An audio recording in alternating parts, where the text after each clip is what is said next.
So, Encased is a new game that just came out. It's narratively, like it solves combat narratively or conflict. I'm gonna turn down the music for in a moment.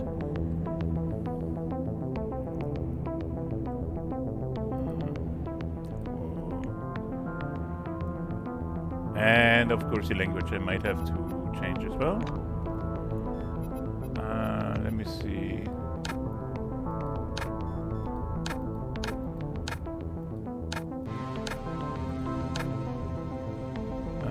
Text, English,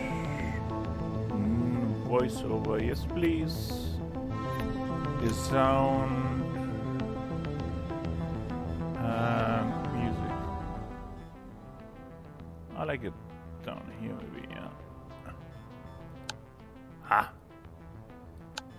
I think that's fine. Maybe ambient as well, down to 75.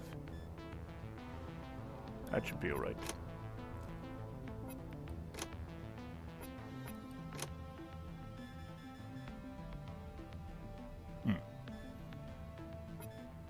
Alright. So this is a game that is kind of retro futuristic in a way that is like Fallout, a big atom attack, nuclear attack in the 50s, forces everybody underground, and they come back and they still have the music from the 50s, and some of their technology is just like 50s technology, upgraded somewhat, but it's still very retro. And this one is like in the 70s.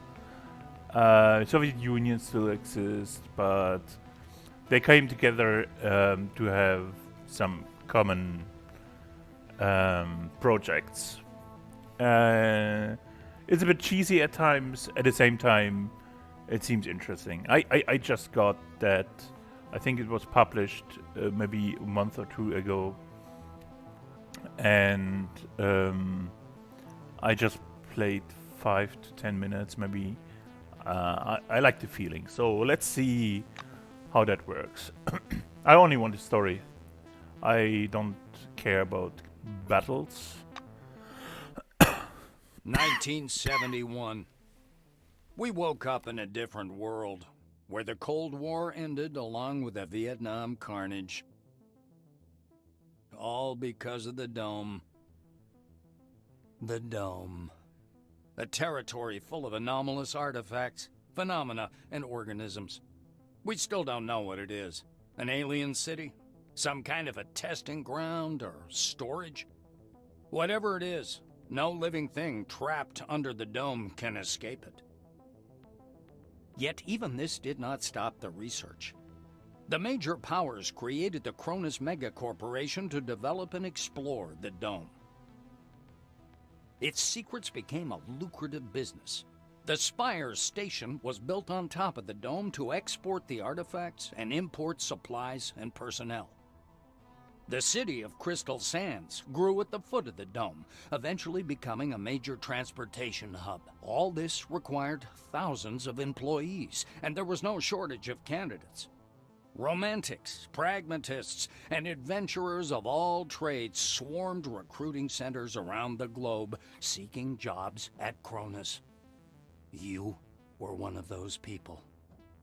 In 1976, your application was approved, and you went under the dome towards the future.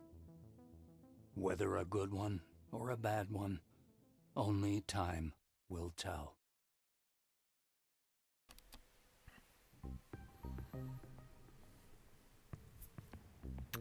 So one thing I was mistaken. It is so in this game, conflict is not resolved narratively, but with battle. The battle is apparently not very interesting. It's really not that good.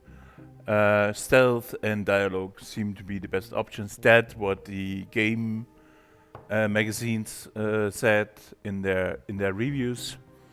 And this is my playstyle anyway, so there you go.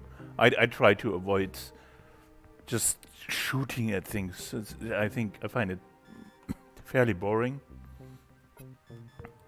So let's see if there are any interesting characters here, presets. But I think I just create a character.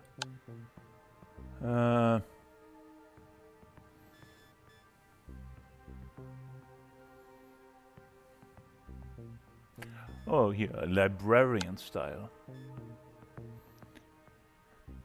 You know, her most used comment is psst.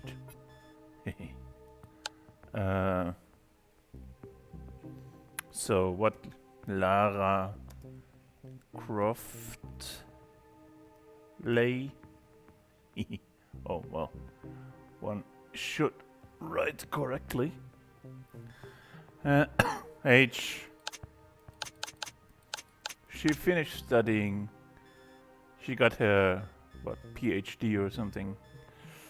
Head type. All right. Oh, it's over there. All right. I think she is. No. Maybe. Hair. Right. Graphics apparently nothing to shout about. Right.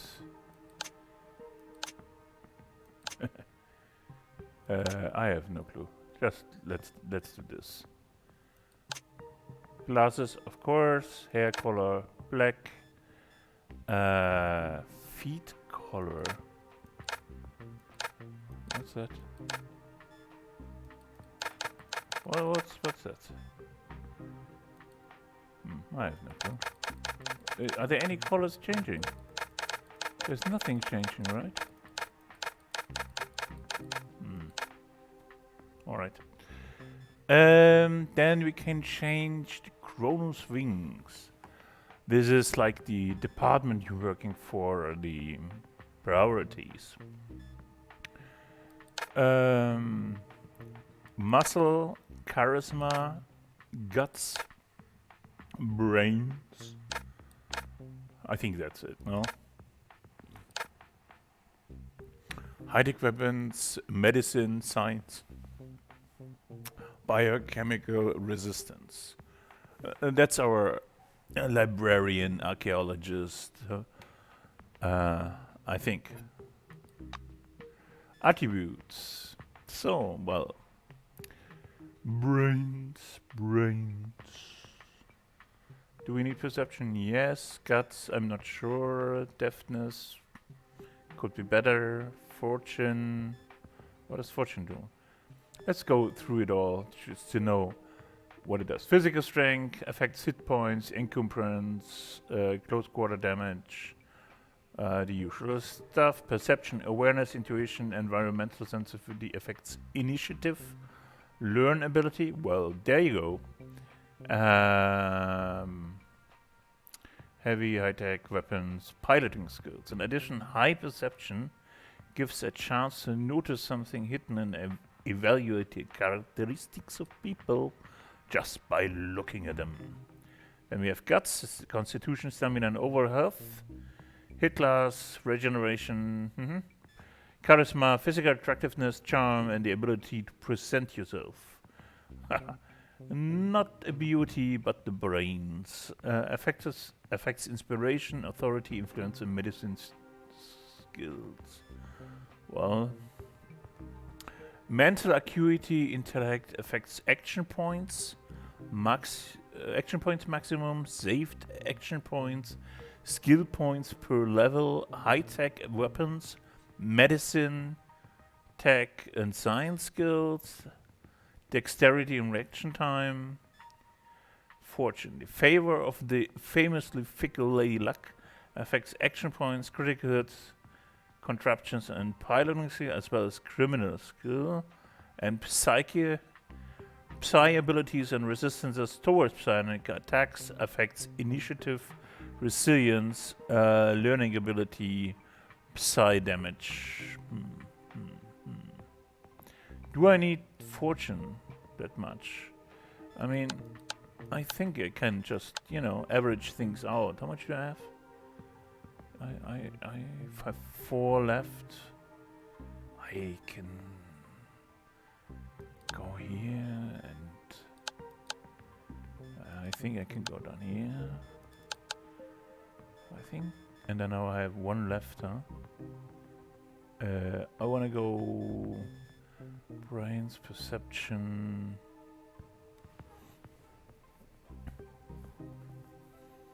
One more in perception or 1 more in charisma. Affects inspiration, guts, awareness, intuition, brain stiffness, dexterity. You see, it's learnability. I think that's it. Learnability nochmal. That should be fine. Okay, so this is what it's derived at now. How precise, how much we did regenerate and so on. Okay. And now we can decide combat or applied abilities.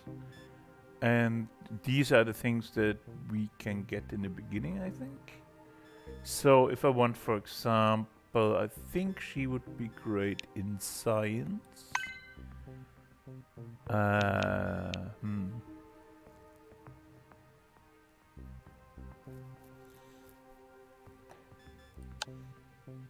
What's her best in battle? Of course, high-tech weapons. Oh no, no. Let her not. I don't want to waste into weapons.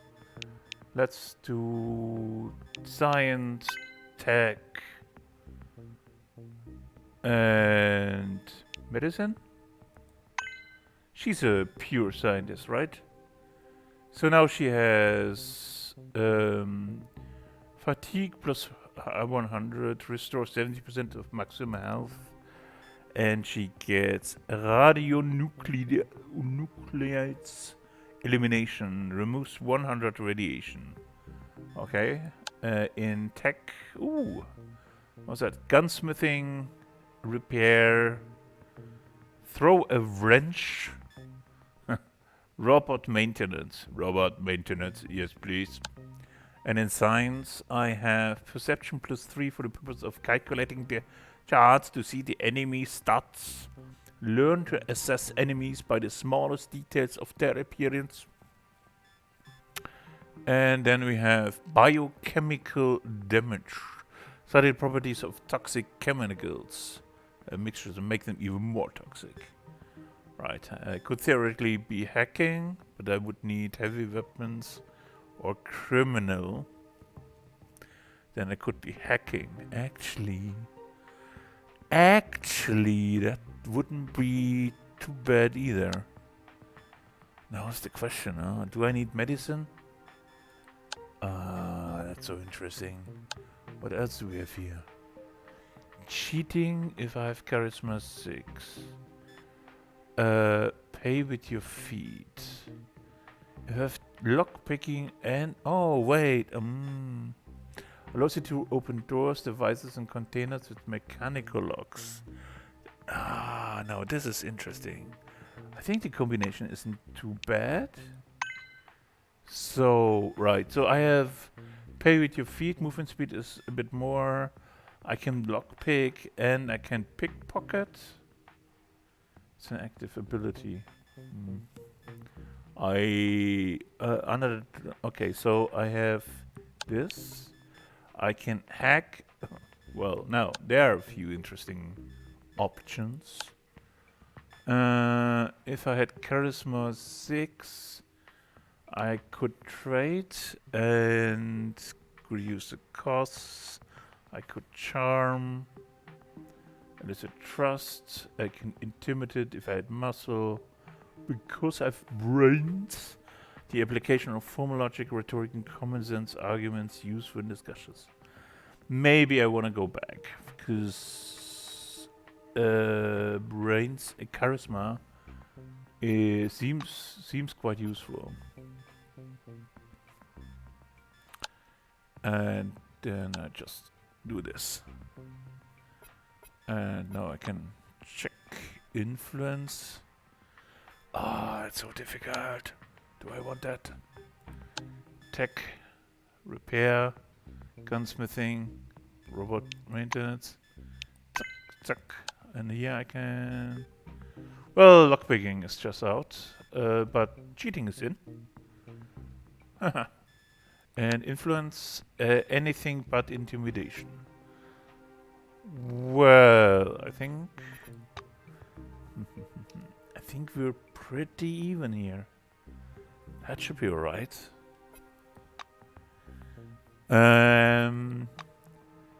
Traits. Oh, okay. That's... I don't want to be bossy or a dark lord. Damage plus 20 for each companion in the party. Companion learnability minus 20. So they're gonna be stupid. You think of yourself as a dark lord and use your companions and your companions as a necessary retinue of loyal but dumb minions. They are in no hurry to dissuade you of this. No, let's maybe not do that. You are endowed with almost supernatural intuition, and there is little that can surprise you. Those who are used to solving all problems as they arise and don't make long-term plans. So you don't save action points, but your precision is better, your initiative is better. Am I prodigy? Plus 4 brains, but so I'm very smart, but I don't learn anything. No, that's not me. Starting action points and action points plus 1 in servo shell. Starting action points and action points minus 1 with no servo shell. You always felt like a descendant of a glorious knightly family. Because your body seems to be made for heavy armor. Ah, okay, that's what they mean. Perk point plus 1 at the start of the game. Skill points minus 3 when leveling up. Okay, so it learns really slow. A good start, but do I really want anything? I mean, they're all tricky. Neanderthal. Close quarter damage plus 13. You cannot wear pants and jackets. So you run around naked, basically. Or in your underwear. I mean, what is that? Vampire. Fatigue minus 400 when killing an enemy. Okay. Mechanical damage is minus... So makes less damage, but has higher resistances. Faith leads you to realize the smallest coincidences. You see signs from above, following which you could more than once avoided trouble. But thinking about the unearthly makes you feel aversion to violence.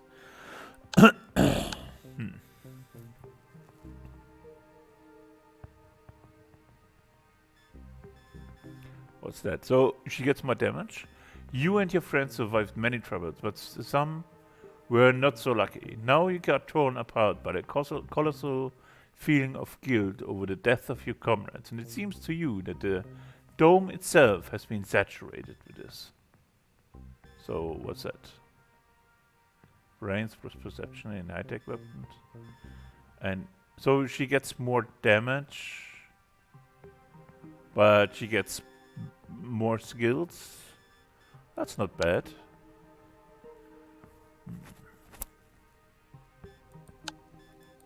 I think that's fine. Really. So, Lara Croftley is age 27, female, White Wing, penitent one.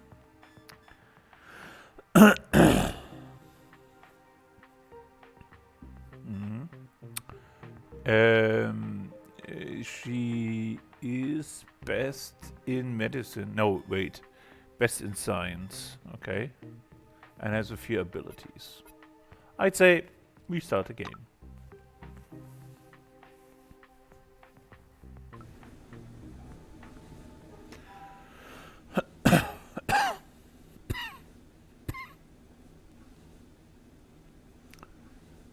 The Dome is an international project of unprecedented scale. I will go so far as to say that humanity has come all this way to get exactly where we are now. Wars, slavery, genocide, all these efforts will pay off handsomely. Wait a moment, bad phrasing. Cut that bit, will you?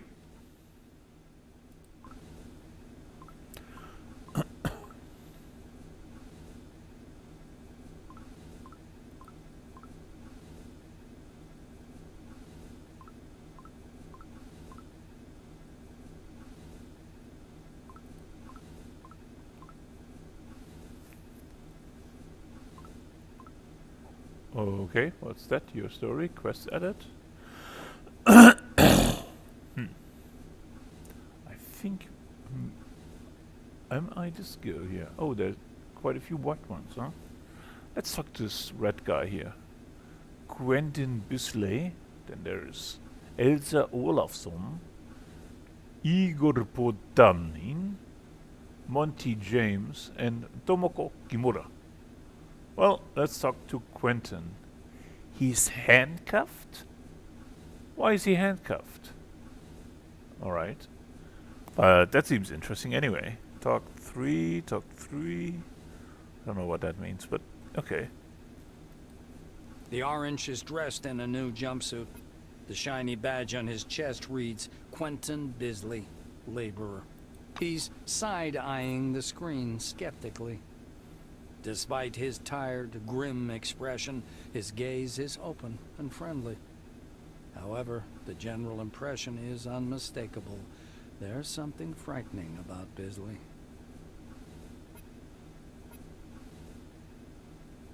Quentin raises his hands to examine. They call them humane handcuffs. How about that? Truth is, there ain't nothing humane about them. They zap you real hard the moment you get your hands on a gun. But they sure look nice. Bisley lowers his hands again and smirks. The orange's face stretches into a broad smile, baring his dentures to the world. Like everyone, duh. In a black car, under guard. There's other guys too, the ones who go through the front door. He nods at the black-winged woman beside him. Her nose wrinkles in displeasure, but she says nothing. A tall woman is watching an ad playing on the monitor, arms crossed. The polished to a shine badge on her black overalls reads Elsa Olafsson, Security Service.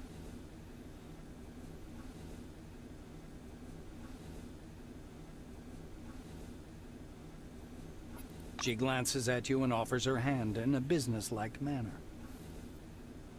Greetings. Please take all necessary precautions. By that I mean, don't turn your back on him. Elsa nods at the orange. I just follow orders. Even if his crime was embezzlement, I have to keep him cuffed. Those are the rules. Olafsson shrugs in a sharp, mechanical way, as if racking the slide of an assault rifle. A modern restraining device used by transporting Orange Wing employees consists of two small steel bracelets with built-in taser that delivers a shock if the wearer handles or attempts to use a firearm. Our friends from the administration didn't deign to inform me about this man's record. Could be I'm escorting a serial killer. It's corporate policy, you know. She gives the silver a vengeful look. Are we silver? We are white, no? Administration and bureaucratic Kronos division managers, accountants, human resource specialists. Oh god. The bureaucracy. Right, so let's talk to Blue. A man with a mustache and a blue jumpsuit is standing at the window, studying the construction site below through the occasional break in the clouds. His badge reads Igor Patan, planner. The blue taps on the glass with one finger and gestures you to come and take a look. Seems like he doesn't speak English. Kronos engineering and technical course involved in repairing, maintaining and adjusting of the equipment.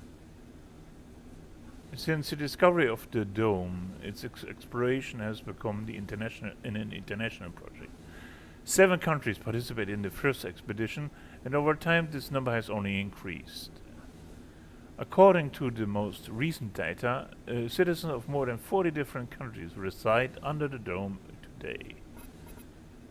Using sign language, mimicry, and all of your artistic talent, you're able to communicate with the planner. Once he's sure you're watching, Patanin points up in the direction of Spire Station, from which you departed a few minutes ago.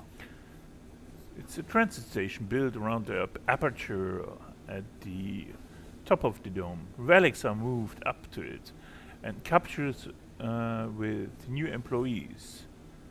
Flood and equipment is sent over from. He sketches the outline of the station on a broad, foggy section of glass. Once he's finished, the blue turns to you with a delighted expression. This time, Igor is quite laconic. He pauses, then confidently writes cargo and personnel in block letters, and draws an arrow pointing downward. Beside it, he writes relics, and draws an arrow pointing up. His R is turned back to front. With a series of confident strokes, the planner delineates the capsule's movement scheme, drivetrain, and massive hydraulic brakes on the glass. The blue begins to mark up his diagram with a series of footnotes and numbers. Turns out the station's ring diameter is a bit more than 1,500 meters. Its height above the dome is 317 meters. And the total height of the spire, including the loading docks, is nearly 720 meters.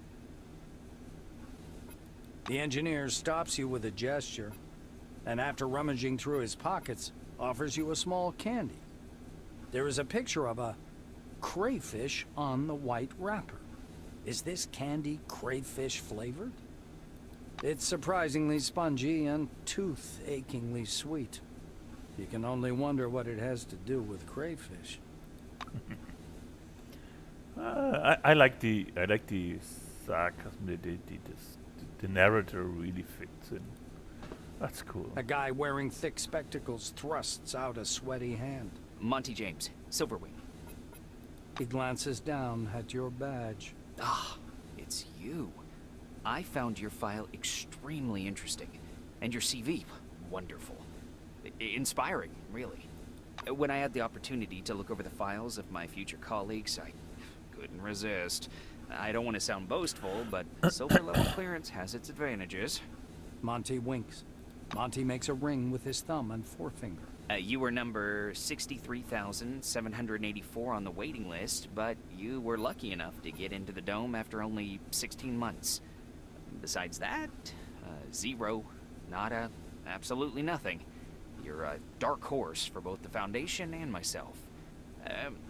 How exactly did you end up in this wing? If we want to play as Lara Croftly, maybe archaeology would be really the way to go.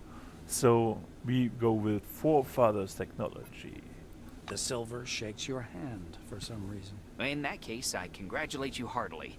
You made the right choice. There are enough miracles here for 100 doctorate theses.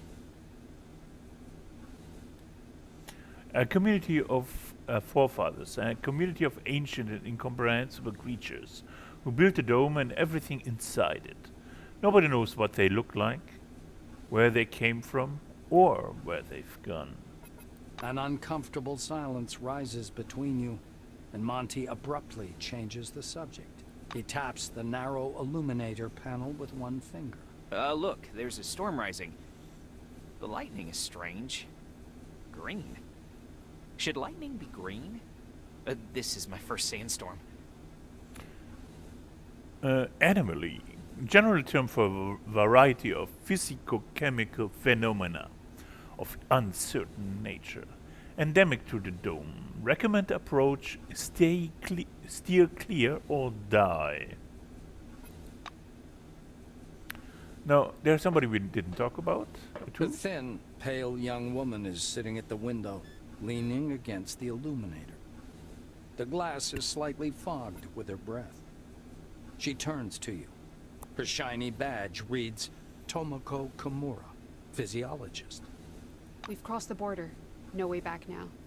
Even traveling by the funicular wasn't so thrilling. The white presses small hands to her blushing cheeks.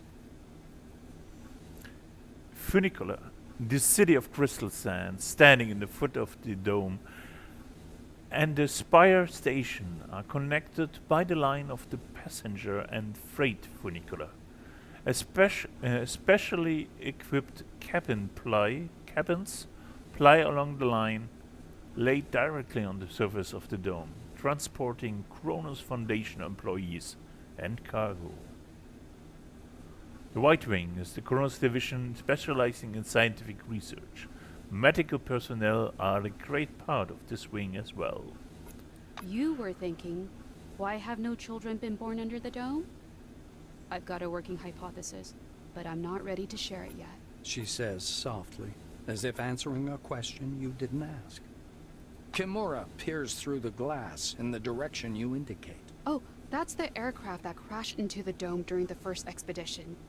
I believe that's a wing fragment, and there's some white canvas. What do you think that is? Maybe a parachute? The white shakes her head, bewildered. I just can't believe it. It's all true. We're on our way to meet the future. Kimura shoots you a surprised look. You're familiar with the details of the briefing, right? To put it simply, the dome is a selectively permeable environment. Dome. The dome, the most famous and most ambitious creation of the forefathers. Indestructible and semi-impervious to living matter, the dome covers about 30,000 square kilometers of desert.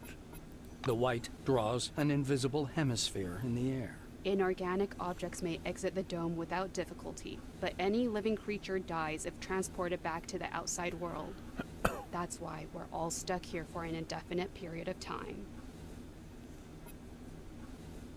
The dome border. The dome is characterized by its selective permeability. Cargo and personnel are moved inside through the aperture at the apex of the dome. Damaged equipment, dangerous waste, and relics exit the way as well. As for living beings, any attempt to leave the dome ends in death. The trip here is a one-way ticket, but that doesn't stop the daredevils. Kimura listens without interrupting, as if considering your every word. It's quite possible. I would like to set up an experiment to test this in practice. She cuts off, abruptly. You exchange glances with the rapidly blushing Kimura. Not in that sense. I mean, yes, in that sense, but it is science, you know? It's quite serious. She purses her lips shyly. This experiment requires at least one man. Kimura blushes even more. I mean, oh drat, you've got it all wrong. I meant to say that one of the participants in the experiment should be a man, and the other should be a woman, which should be obvious. Oh, I can activate stealth. Alright, right. Then I have here quest information, dialogue. I can see my quests. What can I do? Newcomer, main quest. Your story starts here. Alright. I have a reputation. Apparently. No companions, no factions. Reputation with White Wing. You've started your career at White Wing. What else? That's the dome, nothing else to see. I have inventory, a scanner, bonds. Oh, it's a currency. Inactive Selectron. An electronic key for doors with Kronos facilities. And a third letter from Kronos. A yellow envelope, thick and crisp. Inside is a solemn letter printed in a font that mimics real handwriting. There's also a foil postcard and a ticket stub to Crystal Sands, a city near the dome. Please accept our sincerest congratulations.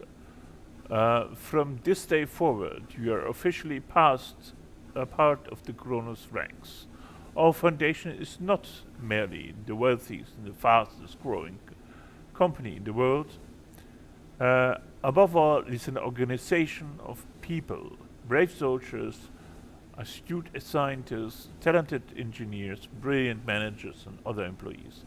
These people form a huge but cohesive team, and we hope you will soon find your own place in it, and make some new friends along the way. We are all united in a common goal. We believe in a bright future for every human being on Earth, and we are prepared to work hard to achieve it. Thank you for joining us. Right. Action points. Save to start. Learnability. Modifies the amount of experience gained. Base is 80 plus 2 times perception and psyche. Plus I get smarty pants bonus. Okay.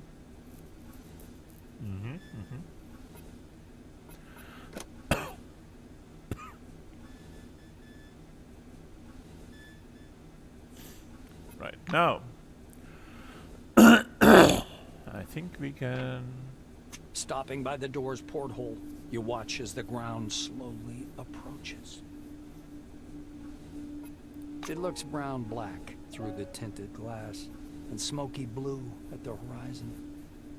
It almost seems like the clouds are pulling apart there. You scan the desert for any sign of the anomalies you've heard so much about. A flat, dark form hangs in the air above the horizon. It vaguely resembles a mushroom cloud, but with a much denser structure. In the distance, you can also see a strange, apparently man-made wall rising from the sand. All the radio ads and TV shows were telling the truth. This place really was made for those who place their trust in science.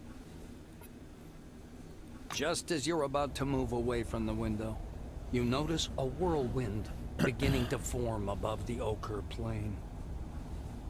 The gathering storm drifts unhurriedly above the desert, a crown of green lightning flashing at its core.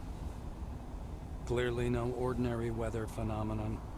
It must be one of those anomalies.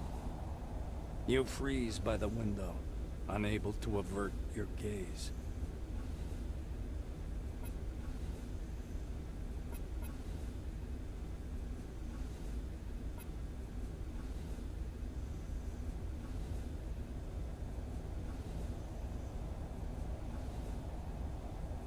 The outlines of the landing site, blurred by clouds of dust, appear behind the greenish glass of the porthole. The capsule shudders as the braking devices engage.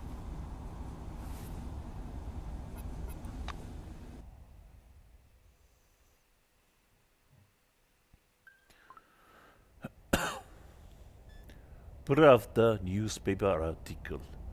This is the end of the Cold War. The world economy now revolves around the dome, and the study of its technologies, an effort shared among many nations, both capitalist and socialist. The world can rest easy. There will be no nuclear apocalypse, only collaboration in the interest of all mankind.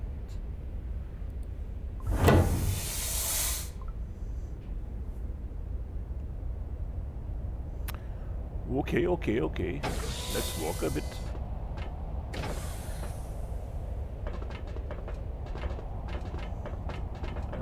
Okay.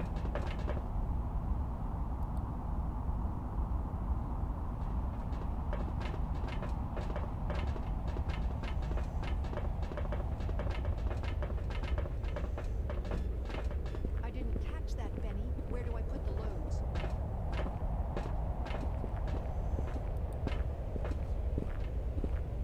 Come here. Come on now, or you'll miss everything.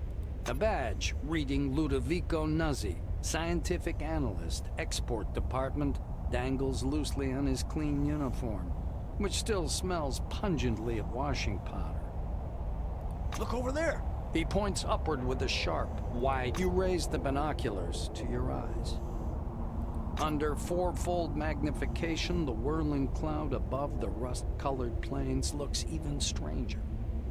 Its core glows with flickering green light and flashes rhythmically, and that rhythm seems to form a complicated pattern. Nuzzi bends close to your ear. Fascinating. Do you want me to bring some filters? If we intercept the red and blue spectrums, we'll see something amazing. It's like a signal, some kind of message. The scientist looks blankly at you, then down at his lab coat. Ah, this? This? He lets out a blaring laugh. Ludovico points at the building behind him. I work in Concord Station, categorizing relics. My job is to classify them by rarity. Then the blues package them, silvers issue the documentation, and oranges move them to the cargo capsule. Just like the one you arrived in. Nuzzi points upward. Then the capsule takes the relics way up there, all the way to the spire, then to Crystal Sands by the funicular. They get auctioned off and turned into money. It's not like I endorse this, but we all like ourselves a good paycheck, right? He offers you his binoculars once again. Do you want to have a look at the spire? It's amazing. But then, you can look at the spire anytime. Now that sandstorm, that's what's truly amazing. Nuzzi looks from you to the capsule and to the landing terminal entrance. He flings his arms up. Oh, mi scusi. Excuse me, I'm so sorry. You'd better get going or you'll be late for check-in. Your colleagues are already inside, and the storm is growing stronger. Yeah, the storm is growing stronger. The White mutters in fascination, eyes glued to his binoculars, which is fixed on the spinning whirl of clouds. Ooh. Now there's a change if it's ever saw Welcome one. back.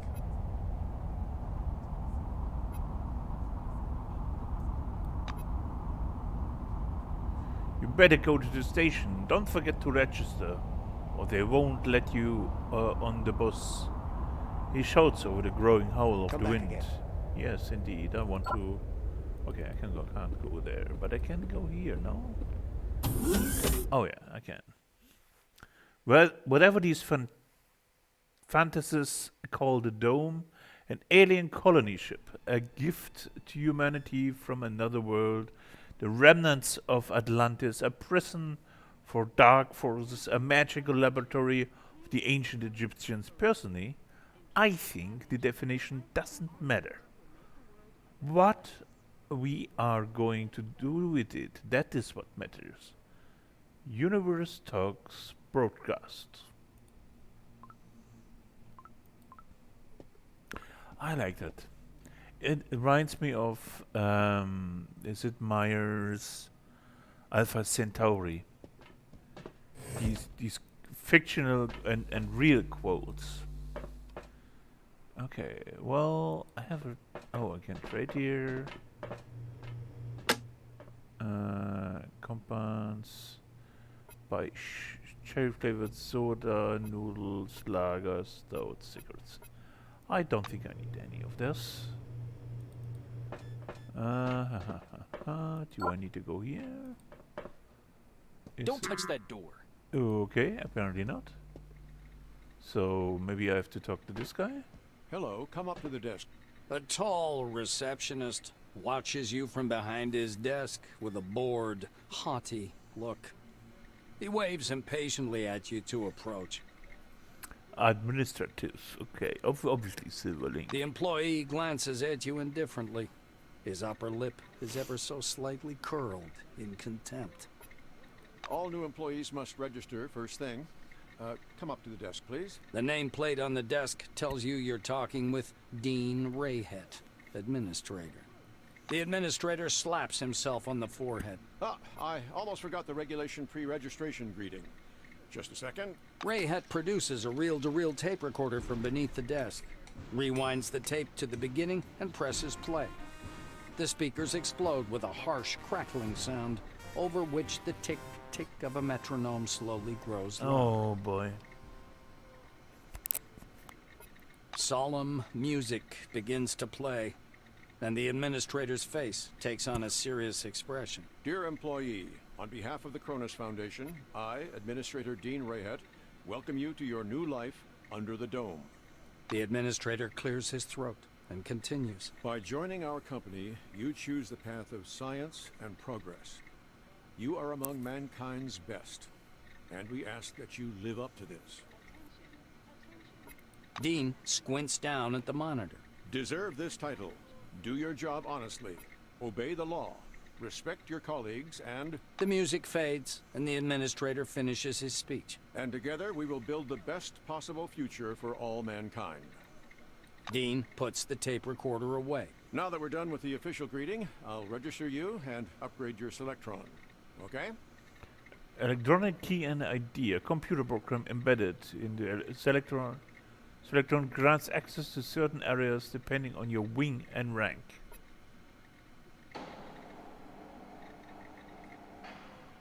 Dean's hands hover over the keyboard. He gives you a nod. You spell out your first and last names and specify your wing, profession, and test results. The administrator's fingers fly across the keyboard as he enters your information into the Cronus database. Rayhet scans the computer screen. So your position in the waiting list was 63,784. You've been assigned to Magellan Station. A special bus will bring you there after a series of briefings. Please pass me your Selectron so I can update the firmware. Dean snaps the docking port of your pass to a recess in the casing of his computer. The administrator returns your Selectron. Cronus was founded as a society of scientists and military professionals. White Wingers have special privileges at most of the original locations built in 71 and 72. And there are still purely white zones in Magellan too. Limited access laboratories, operating rooms, the morgue, warehouses, some parts of the reactor. I think you'll like it. Dean continues. All new employees have a short list of tasks to perform on arrival. Do you want to hear all the details or just the short version? Rayhet nods and points at the ceiling. First, you need a set of combat gear. Talk to Sidney Maynard, he'll give you everything. Dean extends his second finger. Second, weapons. Ms. Margarita Takachenko is the clerk at the armory. After she dispenses your firearm, you'll need to head to the training zone for a brief weapons handling exam. The administrator straightens his third finger. According to the latest regulations, all employees must attend a briefing on psi abilities. Apply to instructor Andriy Mihai. Dean extends his fourth finger and looks at you meaningfully. Did I tell you about the combat and tactical training? The fourth step is to visit instructor Winston Botherby. And finally, science is the overarching purpose behind everything we do here. Go to Professor Van Ulden to learn how to study relics, avoid anomalies, and catalog scientific knowledge. This training is mandatory for all wings, not just white. Dean finishes. Why do I have to have combat training if my overall purpose is to study relics? Apparently it's a dangerous dome. Dean catches himself. Oh, and when you're done with your trainings, proceed to the waiting room. From there, you'll travel to Magellan by bus. The administrator looks up at you again. That is all.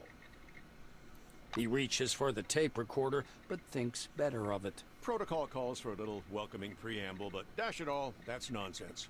Welcome to Concord Station. As he's about to turn away, Dean suddenly remembers something. Oh yes, I sent your mail to your Kairos. Check your new messages.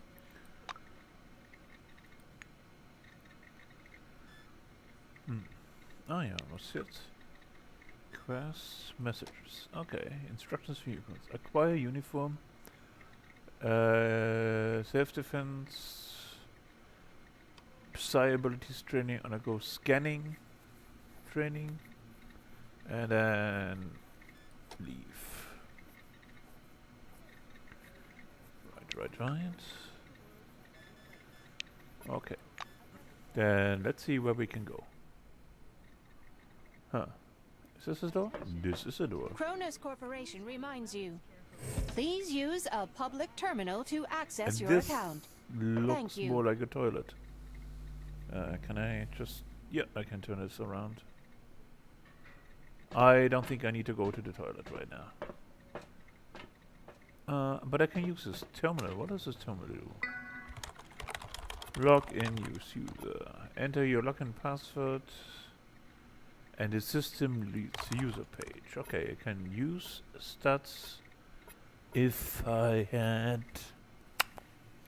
was Silverwing, I had probably more. So let's see my stats. Set your employment status. Clearance level 1. Procedural action. Receive uniform. Okay. News. Image depicts a flaming ball floating above the laboratory. 5 years of the future. Humanity celebrates the discovery of the dome. Right. But I don't think I need to go there. I need to go here. See, there you go. It's a pure engineering miracle.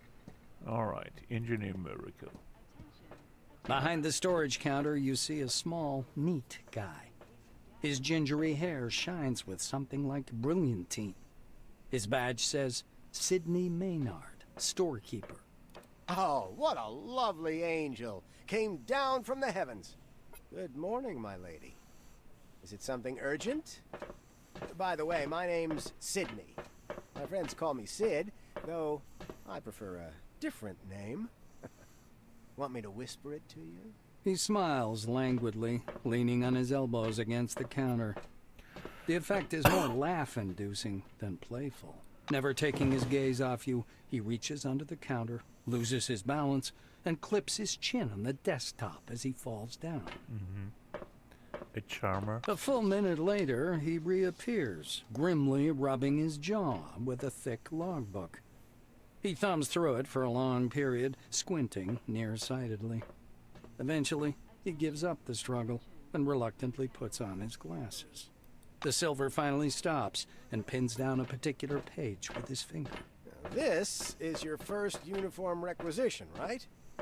You can also purchase any equipment you need for the desert directly from me. Maynard smiles at you over his glasses, practically stripping you naked with his gaze. Your voice is enchanting, my lady. I could listen to it forever. But right now, you need to listen to me. I am going to give you some instructions. These are the rules. Sidney fiddles with his hairstyle. So, I'm not going to sugarcoat it. Life under the dome can be dangerous. You may get shot, spill acid on yourself, get electrocuted, or suffer the effects of a dangerous anomaly.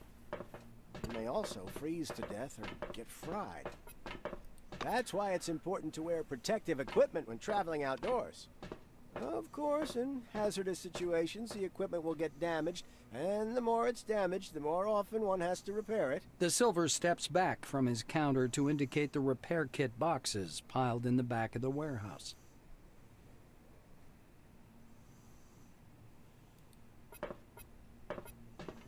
He points back at the shelves behind him. We've got repair kits for this gear. There are Blue Wing specialists ready to help you at any large base, of course, but they're not always available. So, you'd better learn how to use repair kits and workbenches on your own. It's a useful skill. Sydney leans on the counter again and throws you a lazy wink. No one would ever say no to a cutie pie like you, though. Those are all the instructions, by the way. Shall we? The silver disappears into the back for a while and returns with a small package. Unfolding the package, Maynard shows you a brand spanking new uniform. Sydney proudly shakes out a bright white jacket. It more resembles a thick mantle than a lab coat. Look, this is the most advanced clothing under the dome. It protects from acid, aggressive fauna, and radiation. Not very effectively, though. Don't expect miracles. He raises a finger. One more important thing. In accordance with Order 16-225, helmets and gloves are not issued, but they're available for purchase from me. Please bear in mind that a full set includes headgear or a mask, jacket, trousers, gloves, and boots. Sydney hands you the package. Here's your uniform. Enjoy. Sydney waggles his eyebrows. Anything up to a star in the sky, my dear. Here. Sydney leans on the counter. Honestly, lady, I'd sell you this entire place and give you an incredible discount if I could. But I'm not the one who sets the prices.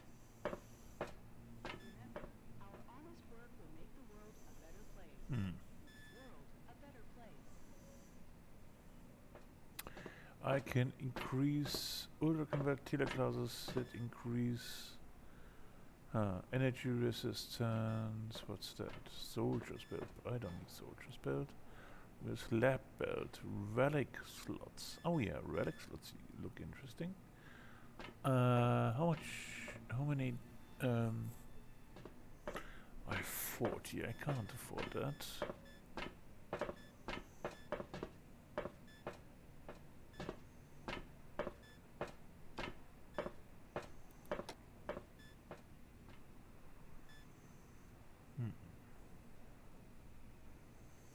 Yeah, well, I don't think I have that.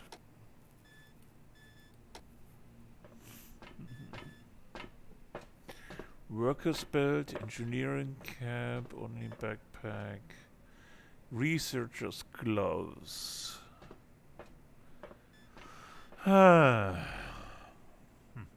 It's not easy.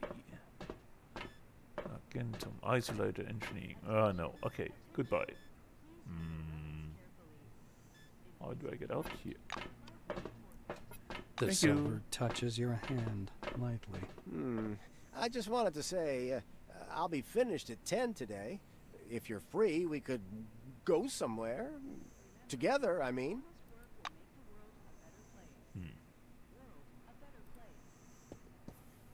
Anything urgent, Mr. Krachkov? So...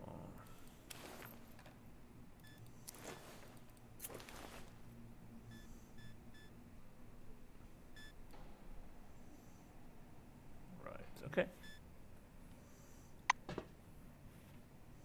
Katarzyna, did you mark it as Class 1 again, instead of 2? Look, here's the scanner data. It says the relic is a scientific device. Wait, but it's still Class 1. I'm not going to violate protocol. Katarzyna, my dear, you may violate protocol as long as it benefits the company. Take your lead from your colleagues. Correct your report if you have to, and don't act so innocent. Vladimir, I'm done. That's How do we mark it? Class 2 fragile. Tell Noyan the relic should go out with today's flight. Think about it. Class 2 okay, do I have to go? Who's that? Margarita Tichenko. Categorizing it as class 2. The smell of good tobacco wafts off this tall, portly woman from a meter away. A black lacquered pipe, an open logbook full of signatures, and a metal flip calendar sit on the counter in front of her. A small nameplate reads, Margarita Tkachenko.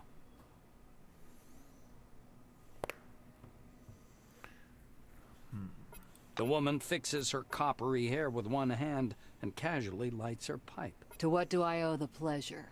Her voice is deep and gravelly. Margarita thumbs back a couple of pages in her logbook. I see. This was your first receipt. She glances at her Kairos, looks at you, snorts, and retreats to the shelves. Tukachenko returns a couple of minutes later, carrying something that looks more like a toy than a weapon. The weapon seems weightless as she spins it around her finger. I ain't telling you shit about this thing, 'cause that's exactly how much I know. Laser, schmazer, cadmium battery, fiberglass body, blah, blah, blah, blah, blah. You probably know more about it than I do. Here.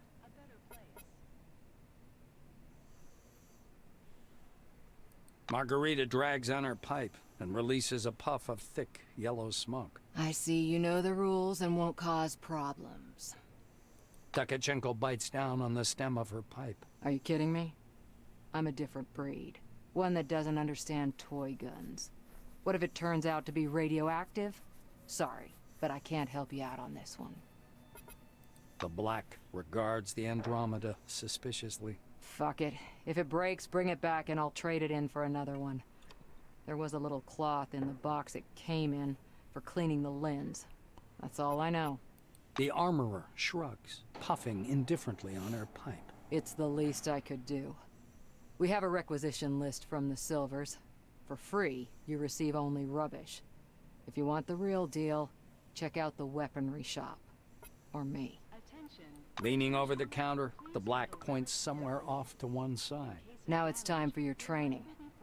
Fatherby is already waiting for you by the big gate. He's a bit dotty, but a good man nonetheless. But before the training zone, go see that wizard guy with his toothpicks. Be careful around him, though. Don't let him pitch you a line. Psychic my ass. She winces in disgust.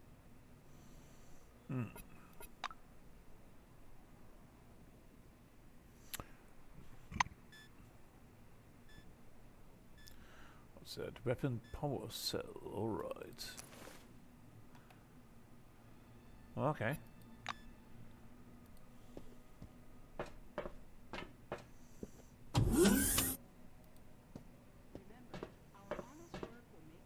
A lean Silver with thick black hair and a huge cigar clamped in his teeth is sitting in front of you.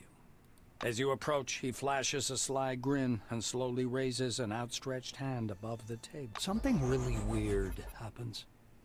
All the paper clips, pencils, scattered toothpicks, and bits of trash float up from the table and hang in the air.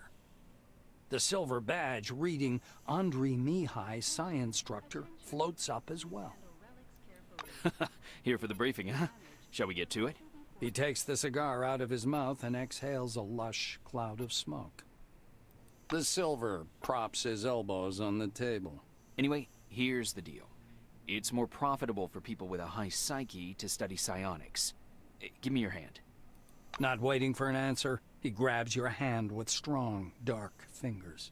Andrei gropes your hand with an expression of fierce concentration. So, do you practice?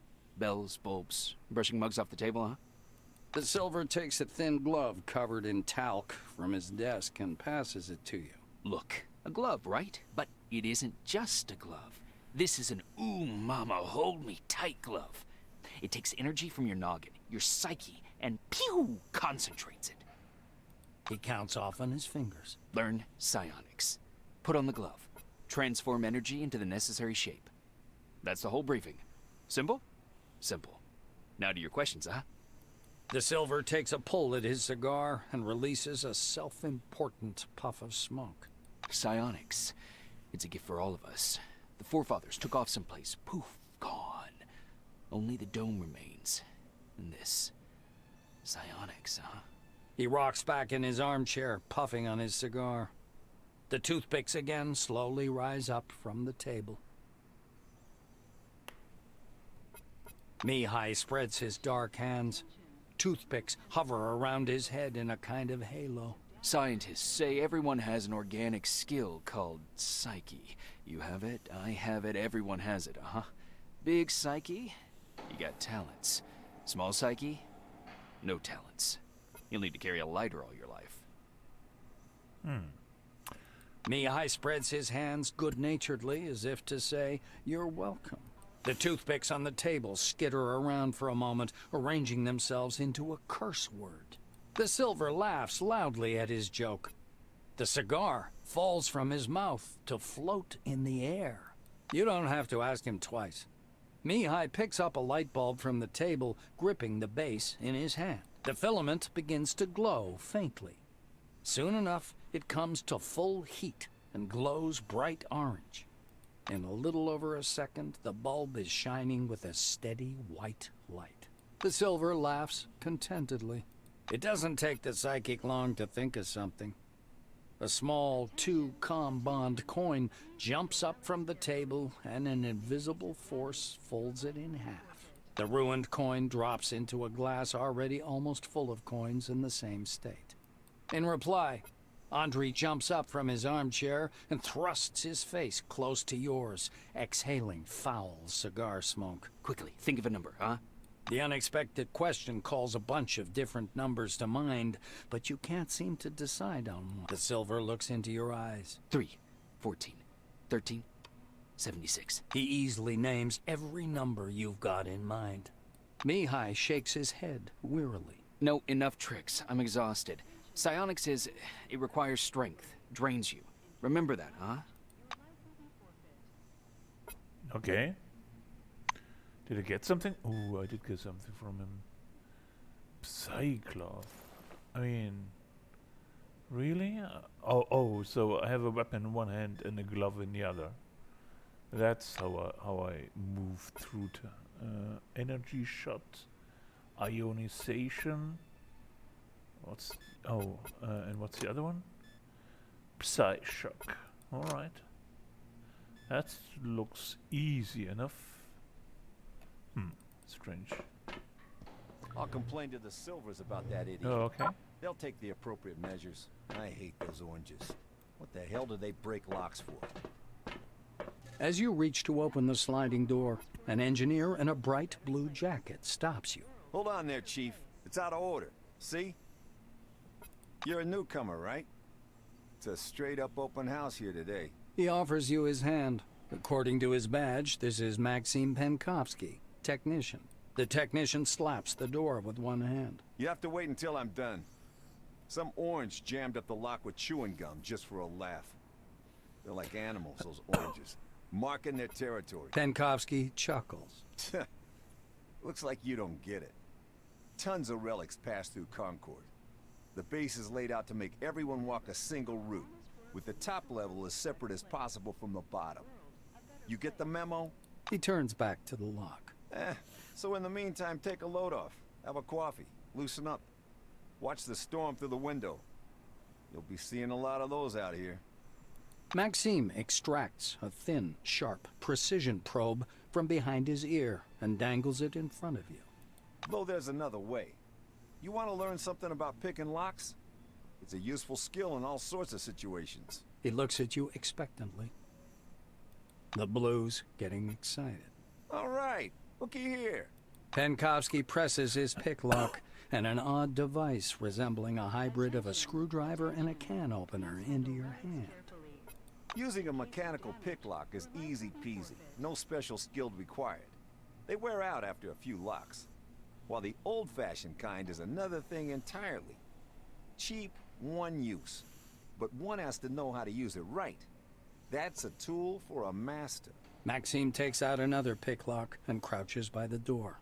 He gives you a quick lesson on how to pick a lock. By the way, you can carry your tools in your belt. It's much handier to have them right there. Penkovsky shows you his utility belt, where he keeps all kinds of tools and gadgets. Actually, finding tools under the dome is no problem at all.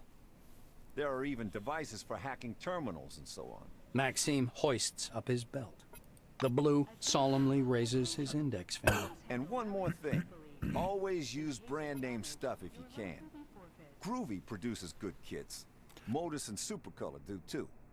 They've all got fat contracts with Cronus, so they care about quality. He looks at the door again. Damn these locks. Though I'd rather be doing this than fixing hab pods. Those are a real pain in the ass. Penkovsky gives you a patronizing look. Because they're poorly made, warped from the heat, and the filters aren't worth a damn. The modules were constructed by marketing managers, not engineers. Building a city in the desert was also their idea. This project is all about PR. Cronus wants to show the world how tough they are.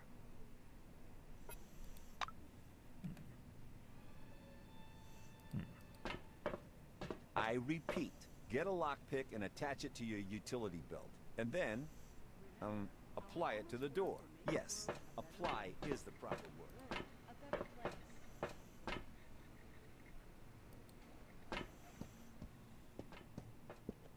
Sidney playfully smooths down his hair and gives you his brightest smile. You're reluctant to leave me. The silver assumes a serious expression. Sidney leans on the counter. Honestly, lady, I'd sell you this entire place and give you an incredible discount if I could. But I'm not the one who sets the prices.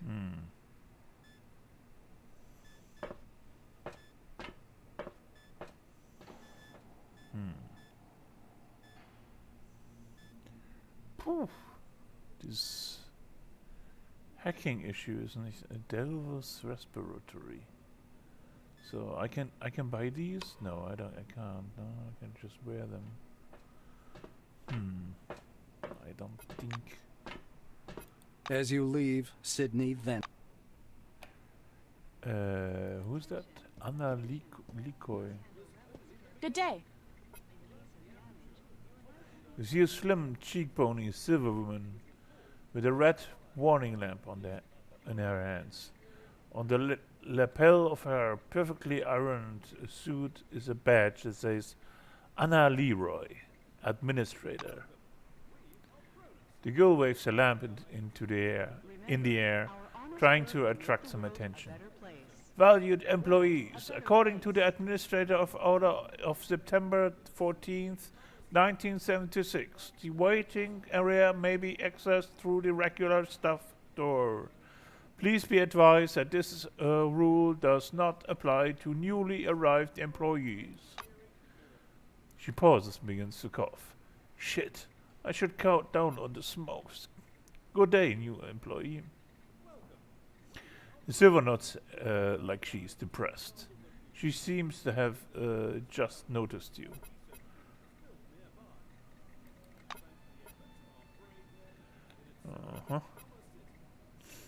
Anna gives you a gentle poke in the chest with a warning lamp, forcing you to take a step back. Am I speaking gibberish or what? This rule does not apply to newbies. You need to go through training and... She begins to cough. Oh God, come on. Don't forget to sign a waiver. Just go. Have a good one. Alright. Thank you. I think I skipped the tutorial, huh?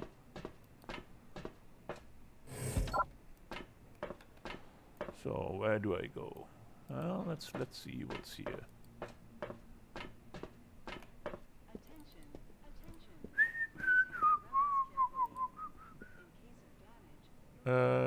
That's transition area, gate 3. Okay. And what's the other side?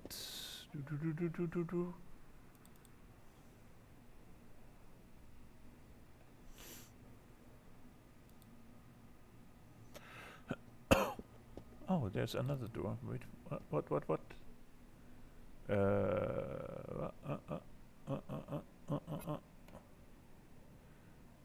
does this door do? I like it. And there's another door, but this one is locked. I can examine, use, shock it, trap it, force it, lockpick it. Attention, attention. Please handle relics carefully. In case of damage, your life will be forfeit.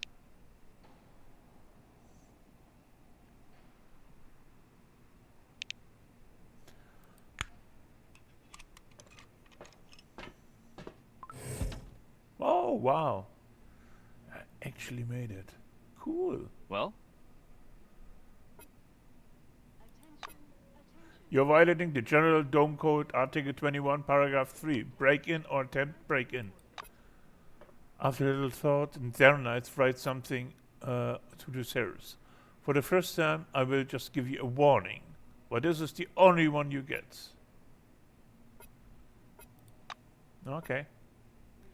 I reflect this in the I reflect this on the report. Get out. As well. Okay, fine. And I would Employee, like to. please come here. Oh, okay. You have section against the access point which responds with a hostile buzz. Your Zelectron has been temporarily suspended. Well, okay. hello there. A tall guard in a clean and carefully pressed uniform addresses you in a soft voice. The badge on his broad chest reads Adolf Schmitz, Head of Security. After 1945, there are no Adolfs in Germany or anywhere anymore. Okay, maybe in America, but I mean, this is just. Schmitz is studying you back, disapprovingly, it seems.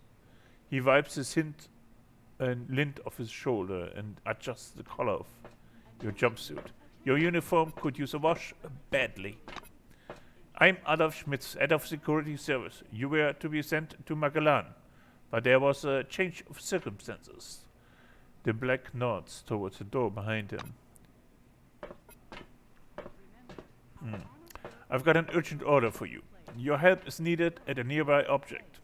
Mr. Kingsley is waiting right now to give you your assignment. He'll tell you everything himself. Adolf steps aside. Glancing down at your boots, he shakes his head morosely.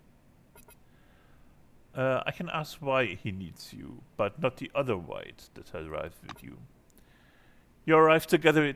Yes, I see. Tomoko Kimura. She's too specialized. That's why Mr. Kingsley asked for you specifically.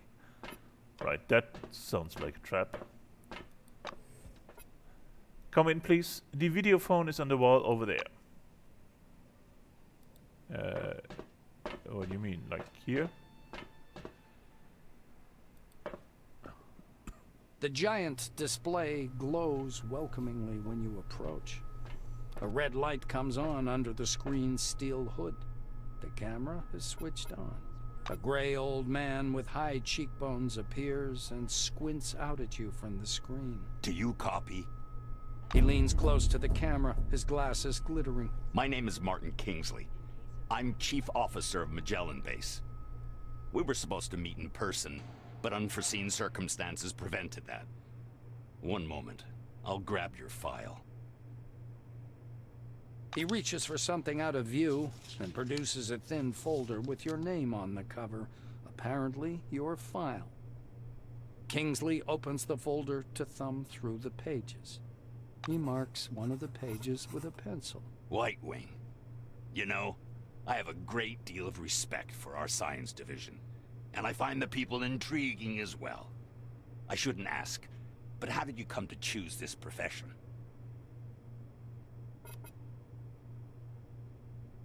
The administrator is examining you steadily. Yes, enthusiasm is good.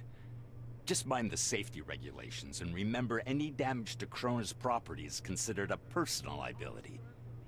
Mind that this extends to the research complex itself. Kingsley closes the file and folds his hands in front of him. Thank you for your reply. I learned a little more about you. Now I want you to learn a little bit more about us. Keep in mind, this is not a rehearsed speech. He assumes a serious expression. When the dome was discovered in 1971, it became a scientific and media sensation, a worldwide phenomenon, and likely the most significant discovery in the history of mankind.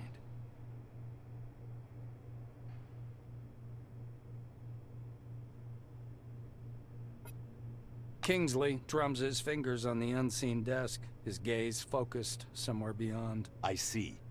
You were enticed here by radio advertising, telefilms, and all those interviews, billboards at every turn.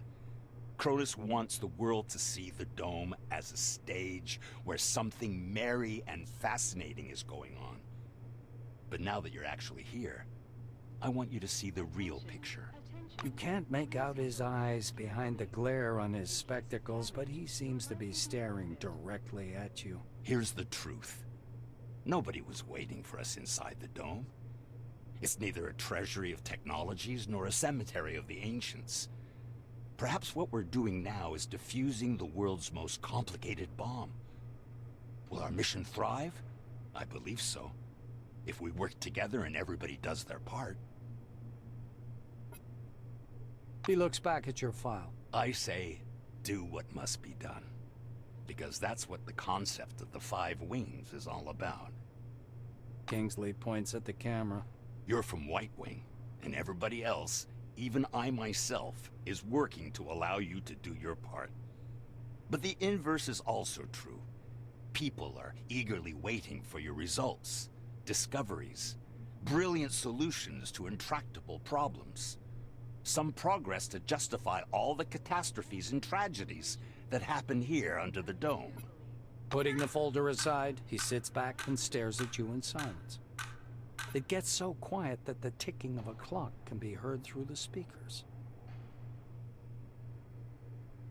Kingsley sighs quietly. You were probably waiting for some boilerplate welcome speech, but I prefer to talk about real-world problems.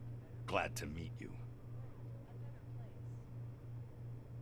Martin nods slowly. I apologize once again for this long-distance meeting. Now, as we don't have much time, I'd like to get to the point. I'm sure you're curious why you were taking off the bus to Magellan and brought here instead. He moves closer to the camera. I'm going to show you a short video. Please pay attention. Kingsley's face freezes on screen. I have an urgent mission for an employee of your background and qualifications. I'd have assigned someone from Magellan, but I'm short on personnel. That's why it has to be a newcomer. I apologize again for the rush, but it seems I have no choice. Martin noisily clears his throat. Maybe you've heard about Nashville Base. While preparing the materials for this mission, I came across a short documentary film about the complex. I think you should watch it. The speakers produce a hollow click. Purple, gray, and black spots flicker on the screen. A blurred title, The Cronus Archive 1971 to 1974, was used in the production of this recording, appears at the bottom.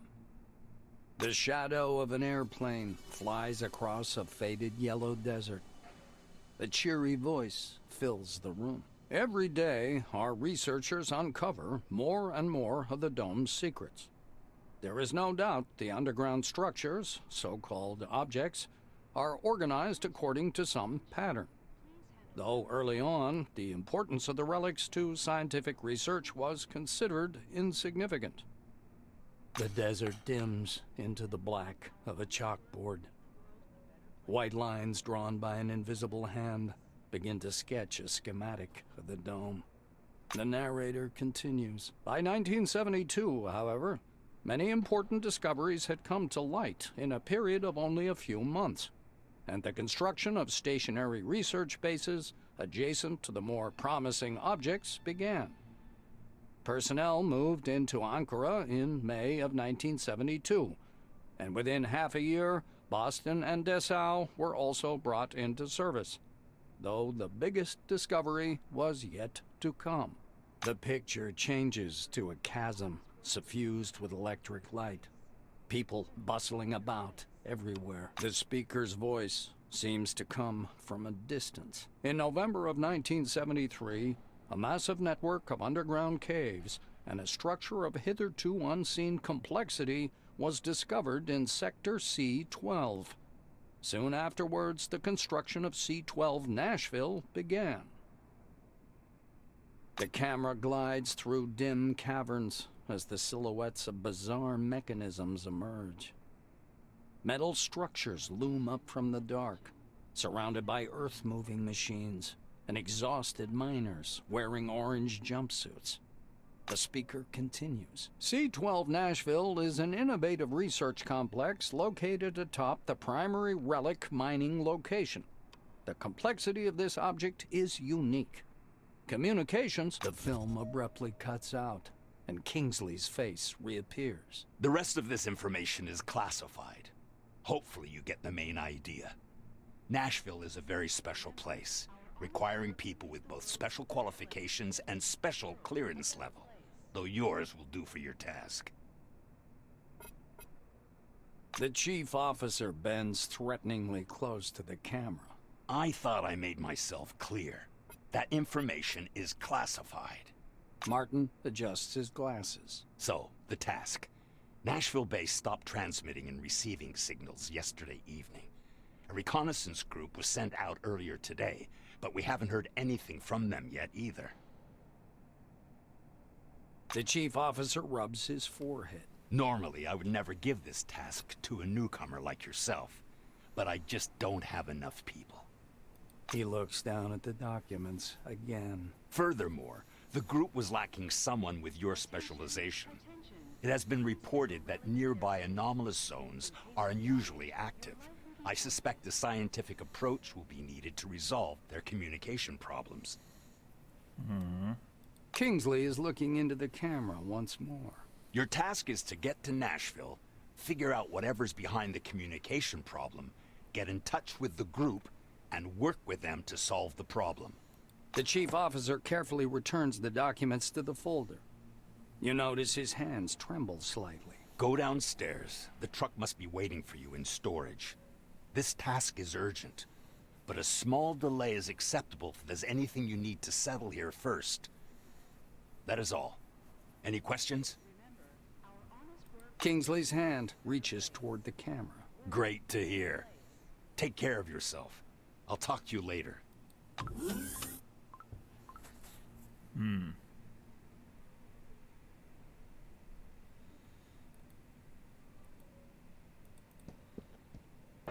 Who's this? Hello again. The stairs from the guard room lead to a storage. Parking. Look for the orange tractor track. The driver's name is Clara Morgan. She'll take you to the object. See ya. Yeah, alright, see you now.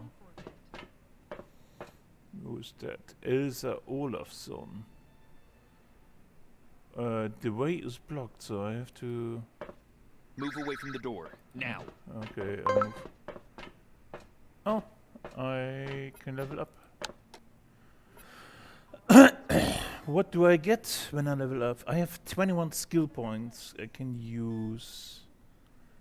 And do I get anything else?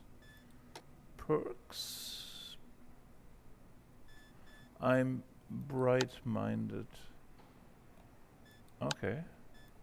Did I choose that? I don't think so. But anyway. These are my stats. So I get only abilities? Is that how that works?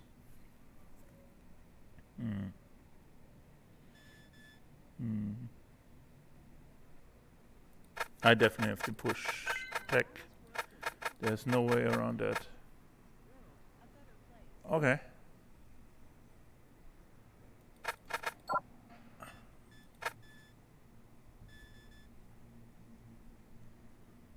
At 60, this one unlocks.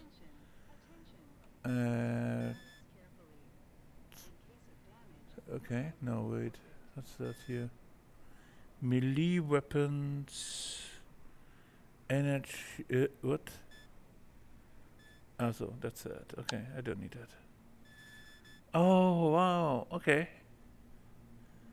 So, wait. This one unlocks at 90. I can high-tech modifications, smarty pants, learnability, military research. Okay. Okay. So I don't need muscle. Influences. With influence is fine. Wait, what is Tinkerer? Constructions, energy damage, a cost of equipment. No, definites I don't need. Melee weapons I don't need. Overclocking, energy damage. Okay. Your knowledge of technology and truly golden hands. Right.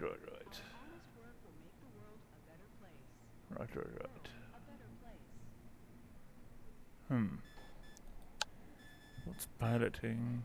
Server skills, vehicular assault, car driving, death proof. Right. Attention. Please handle relics carefully. In case of damage, your life will be forfeit.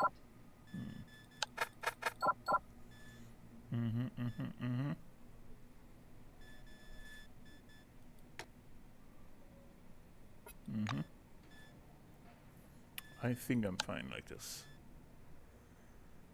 High-tech weapons. I can now use ionization, precise shot, supersonic, and spray.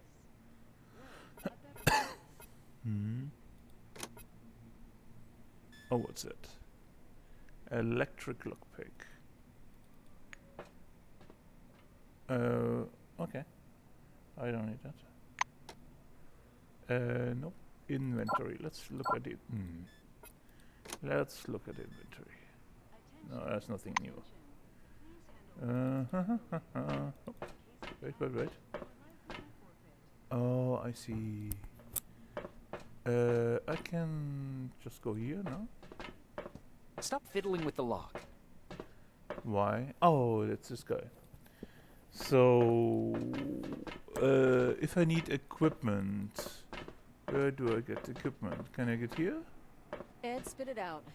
I can see that something's bothering you. Well, Oh yeah, okay. Welcome under the dome, an amazing excursion to a world of new technology and the riddles of an ancient civilization. Come on already. Listen to this information, useful for all wings, and receive a colorful leaflet. Okay, do I want this?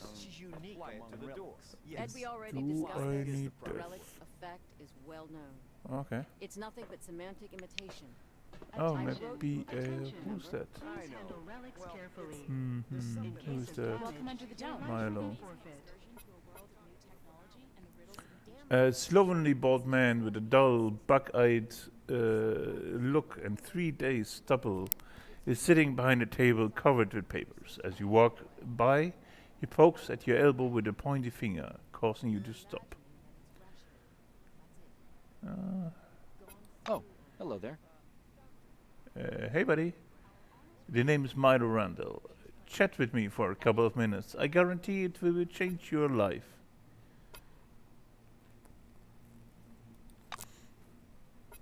He peers closely at you, still with the unnatural smile.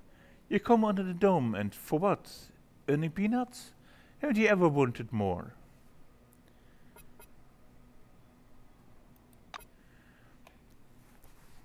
I've got an offer for you, my friend. Are you ready? Well, are you? Of course you are. You said yes, right? The silver throws up his hands and papers fly in all directions as though a bomb had gone off at his bench. He feverishly digs through the papers, finally dragging a sheet with some kind of flow diagram from the heap. Okay, you're ready. Let's say there is a certain product X. The value of this product never drops. It always goes up. All you have to do is find a buyer who's ready to pay the for product X. Milo shakes the diagram in front of your face. Do you see, buddy? Product X. You sell it at a profit. They sell it to their buyers at a profit. Those buyers sell it at a profit, and the cycle just goes on and on.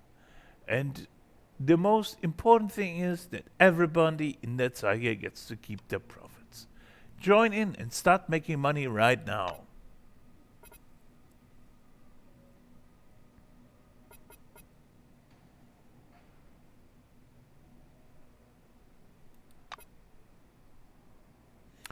What? Are you kidding? I'm the one who comes up with the systems? No way you should join mine. You should join mine. Paint Milo a glowing picture of the benefits of parting up with you. With That silver tongue of yours, you easily convinced Randall he would be better off joining your system so he can discover new, virtually limitless markets in which to sell product X. Mesmerized by your promises, Milo gulps and wistfully passes you the money. Yes, yes, you're right, my friend. It's a brilliant idea. So, who will I be? An iron-level Concord distributor with diamonds and oak leaf clusters? Sounds great. What about my system? We could make money. We could make each other rich. I hope to see you again soon. Yeah, I'm sure you do.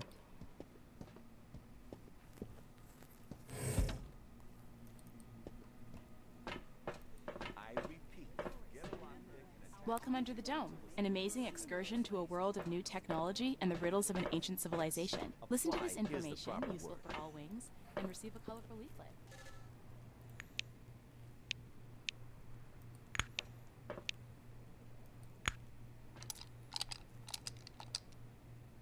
You're doing great. All right, off you go.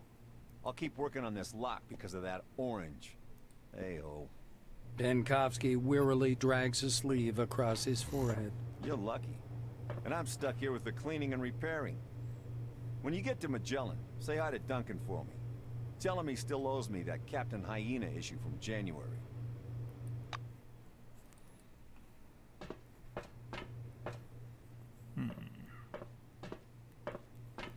Okay, I think I have to go here, no?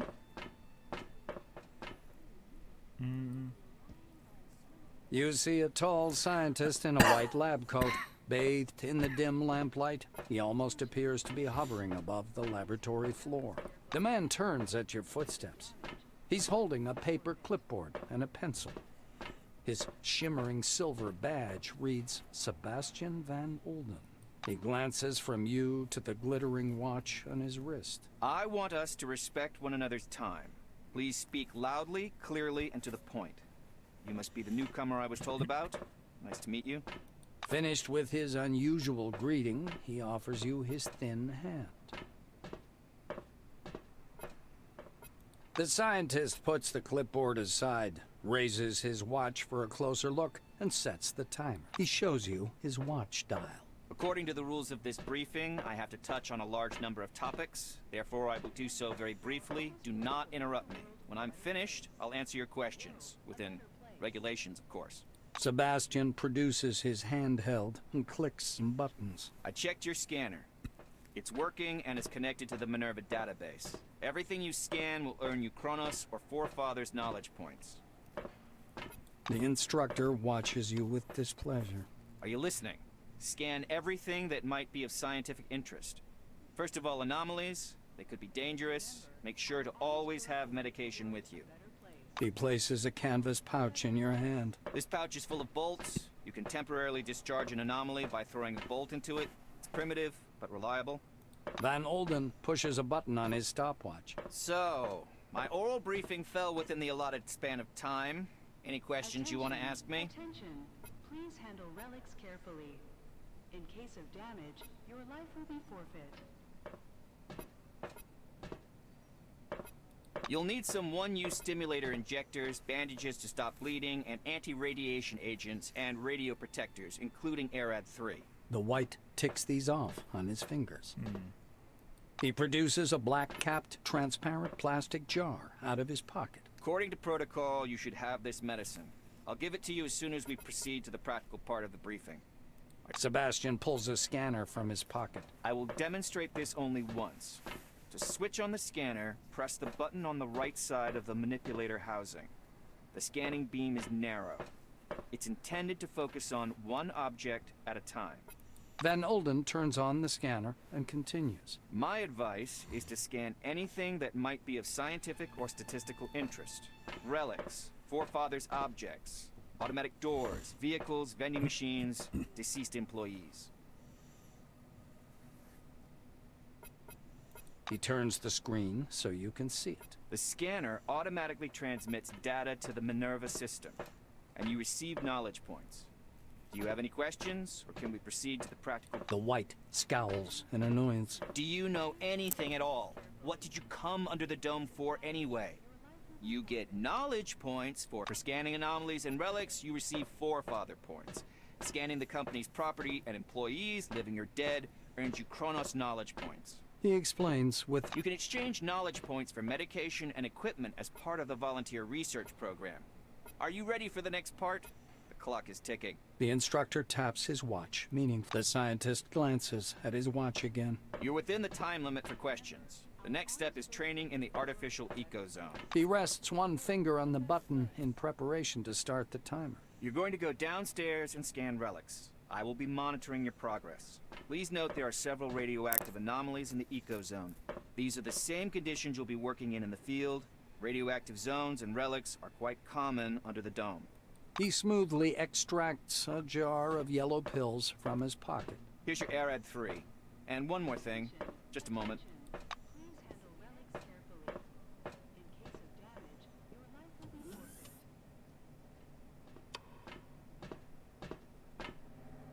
Welcome under the dome, an amazing excursion to a world of new technology and the riddles of an ancient civilization. Listen to this information, useful for all wings.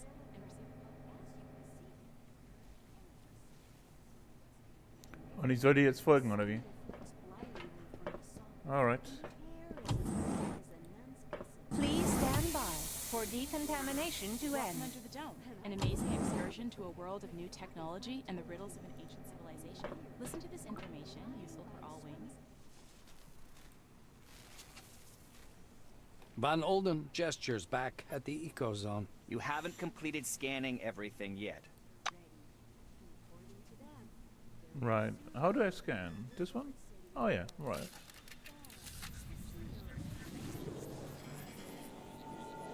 I don't know about you, but I'm sure I'll come here in a year and we'll feel like a real... Be careful around the anomalies. Touch one of them. Don't touch the relics with your hands, employee. Use your scanner. Radiation sickness will not add to your knowledge. Journal entry. A successful scanning attempt. You're doing all right so far. Go ahead. I'll keep an eye on you and make sure you don't screw it up.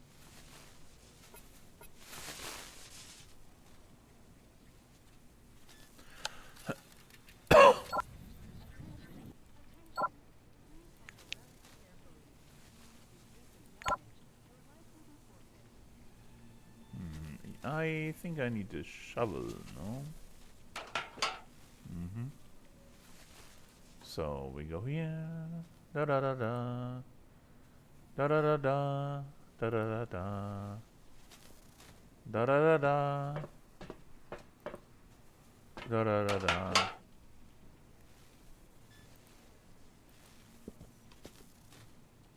Don't touch the relics with your hands, employee. Use your scanner. Radiation sickness will not add to your knowledge. Journal entry. 2 objects scanned. And again, watch out for anomalies. Touch one and you'll be injured. Toss a bolt at the anomaly to discharge it.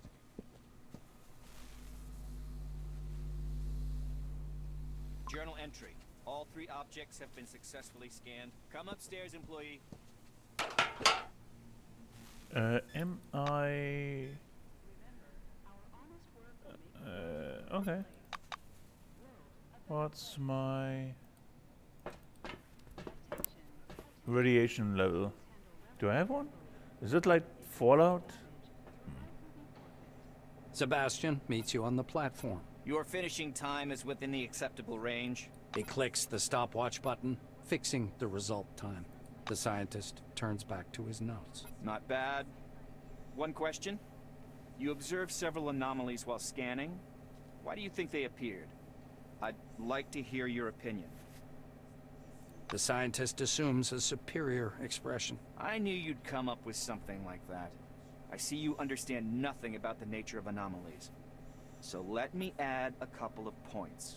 He glances at the shimmering blue light in the ecozone. The truth is, we don't know the precise reason for these phenomenon either. We actually know nothing, no matter how much we try to convince ourselves otherwise. Sebastian points a thin finger at the clustered lightning. I personally believe that the anomalies are the dome's security mechanism. The ones you saw are relatively harmless, but there are different anomalies in the desert, phenomenon that toy with the human mind. Van Olden clasps his hands behind his back. I know you don't care, but I'll say it anyway. Scientists today are required to be wonder workers who can heal cancer with a wave of their hand and solve the secrets of the universe during their coffee break. For some reason, no one wants to understand that fundamental science is always an investment in the future. It produces no answers here and now. The White's gaze strays back to his clipboard. If something terrible happens under the dome one day, and I'm sure it will, science will protect no one. That is all. Off you go. Well, he's a cynic. A real charmer. Please stand by for decontamination to end. Technology and ancient civilization. See you next time. Listen to this information, useful for all wings, and receive a colorful leaflet. Remember, our honest work will make the world a better place. Ladies and gentlemen, this is the Dome from the Welcome inside. Under the Dome, an amazing excursion to a world of new technology. As you can see, there are endless souls. Glad to meet you.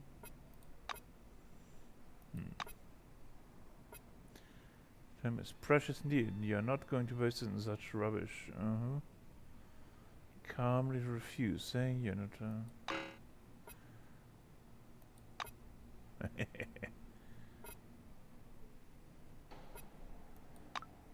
Okay, I just take some leaflets. I hope to see you again soon. What else? And according to them, A middle-aged black is sitting behind the counter with his hands in his lap. The buttons and zippers on his uniform are polished to a shine, and even his badge, Winston Botherby, instructor, has been buffed so much it hurts to look at it. Botherby frowns as you approach. Your first act is being late for the briefing. You going to be late for your funeral as well? The black looks you over. Yes, I see the weapon received checkmark. Looks like you are fully prepared to disappoint me. You are prepared, right, employee? Winston frowns. Stop displaying moral impairment, employee. You'd better prove your defensive skills now. Botherby leans over the counter and directs you to the doors. Behind this door is a combat simulation computer. Launch it and begin your course. They're all really He nice raises here. his index finger. The conditions in the training zone closely simulate those one would experience in the field. Your goal is to avoid getting lost and dying of dehydration. And try to aim the barrel away from yourself when shooting. They're all cynics. I mean, how long do you have to be there to become such a cynic? No one is an optimist in this game. Or at least in this station. Pulling a notepad from his pocket, the instructor jots down your name. Your goal is to hit 3 targets. I'm going to monitor you and advise as necessary. And try not to burst into tears. That's all. Go ahead. Ladies and gentlemen, this is Yeah. Okay, so where do I go? To the left? Here? This door? Apparently. Use terminal.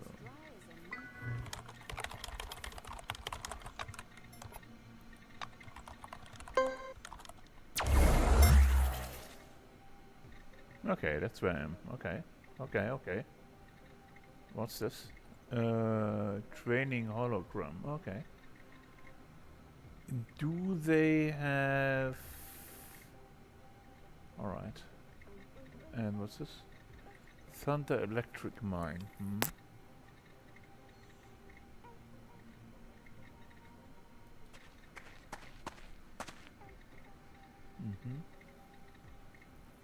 How many do I have left? Okay, then I may...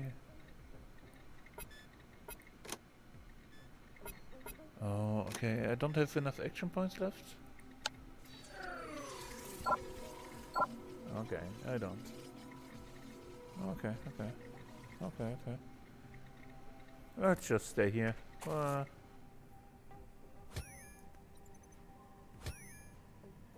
Uh-huh. Oh, I see. Alright. So this is how battle is going, huh? Alright. I can do an energy shot or ionization. What does it do? Damage 60%, 20% plus perception. Oh yeah, that's good, I think. I wouldn't cheer for random chance if I were you. Mm-hmm. No, stay away! Okay. I didn't get hit, right? Alright. I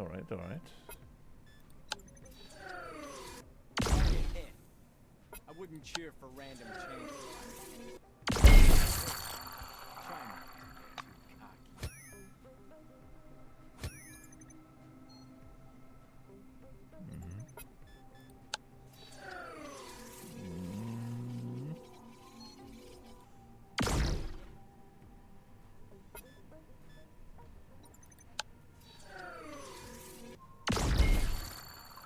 Thrilling news. You aren't completely hopeless. Mm-hmm. Apparently. Real resort city in the west. With Bob. Oh, what do you want?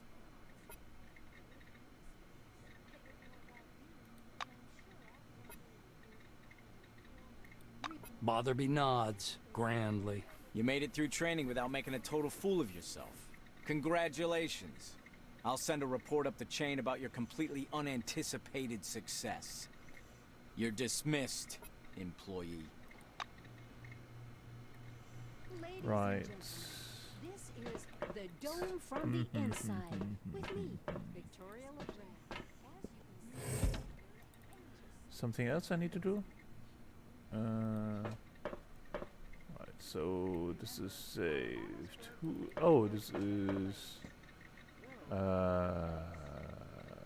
registration.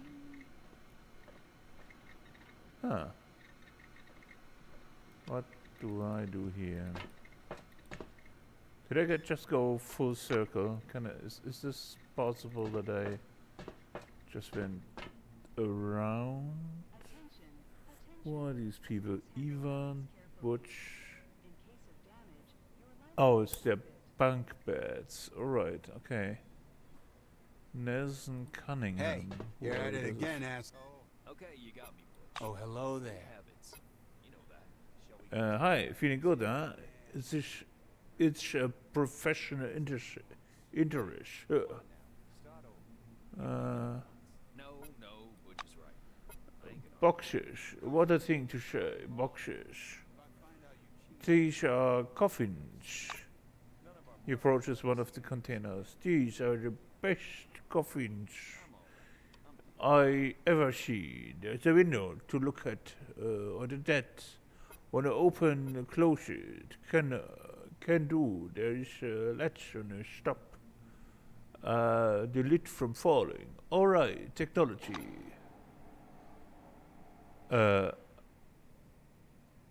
Alright, I'm not gonna... Do I wanna look at the cadavers? I mean...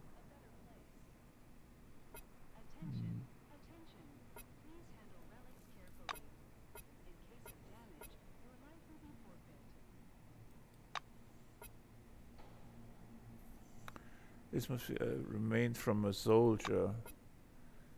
Beautiful, coiffed, middle-aged woman wearing silver-wing uniform. A pale-skinned orange with purple face. Well, this just doesn't sound nice. Anyway, I have to go somewhere. I think I did my training, right? So I should be all over with those quests. Like in, what was my quest? Newcomer here. Okay, so you haven't completed training in the basics of scanning, but I did. Okay, quest is complete, right? So fine. No, quests. Completed quests, right? As Sirius was Martin Kingsley, head of Magellan Station, that a single urgent attack awaits you, but he first asks you to watch a okay, the short film was quite entertaining. Alright. Your story, but finally you're fully fledged member of Kronos. Okay. Okay, so this is basically our primary quest. Then now a map would be nice to know where I have to go. Is this where I came from? Hey you. Yeah, you, lady. Stop blinking like a dummy. I'm talking to you. Don't scrunch your face. Hey you. Yeah, you, lady. Stop blinking like a... Before you see a large, hairy orange with a funny round little glasses. He has a pack of fish snacks in his hand. He dips his finger in it, carefully fishing small pieces out. Daryl Gilmore, loader, says the badge on his chest. Salutations. He resettles his glasses on his nose and looks quite quickly around. Then he puts an arm around your shoulder and pulls you to him. Long story short, kitten, I have one offer. A business offer. You smell what I'm cooking? Okay, here's the thing. Do you see the hall behind my back? I've just returned from there, from shipping. I've been moving some crates. They weren't sealed for transit yet, so I checked a few of them out and looky. There are relics inside. I thought you were rubbish at first, but no, these are solid thought they were rubbish at first, but no, these are solid relics. Category 2, hold on. Daryl scoops a handful of orange dyed, crumpled something out of his pack and puts it into his mouth. He chews and swallows and then goes on. Anyway, I can't get to those crates. There are guards in there now. But you look like the sort who can easily blend in. Would you sneak in like a ninja and grab something that's lying about? Don't forget about me, of course. Fresh out some sons of bitches. The main thing you should remember is to go quietly. Don't get caught on camera. Don't let the guards see you. It's gonna be okay. I think I'm gonna refuse because It was you nice know what? chatting. While I do like stealth games, this ain't it right now. Sounds like a sci-fi story, but we aren't strangers to sci-fi here. An amazing excursion. New world, technology.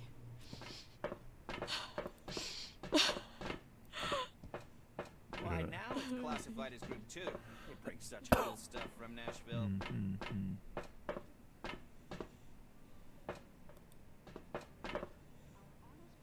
I'm all ears. There must be one at White Swan. That's White Swan.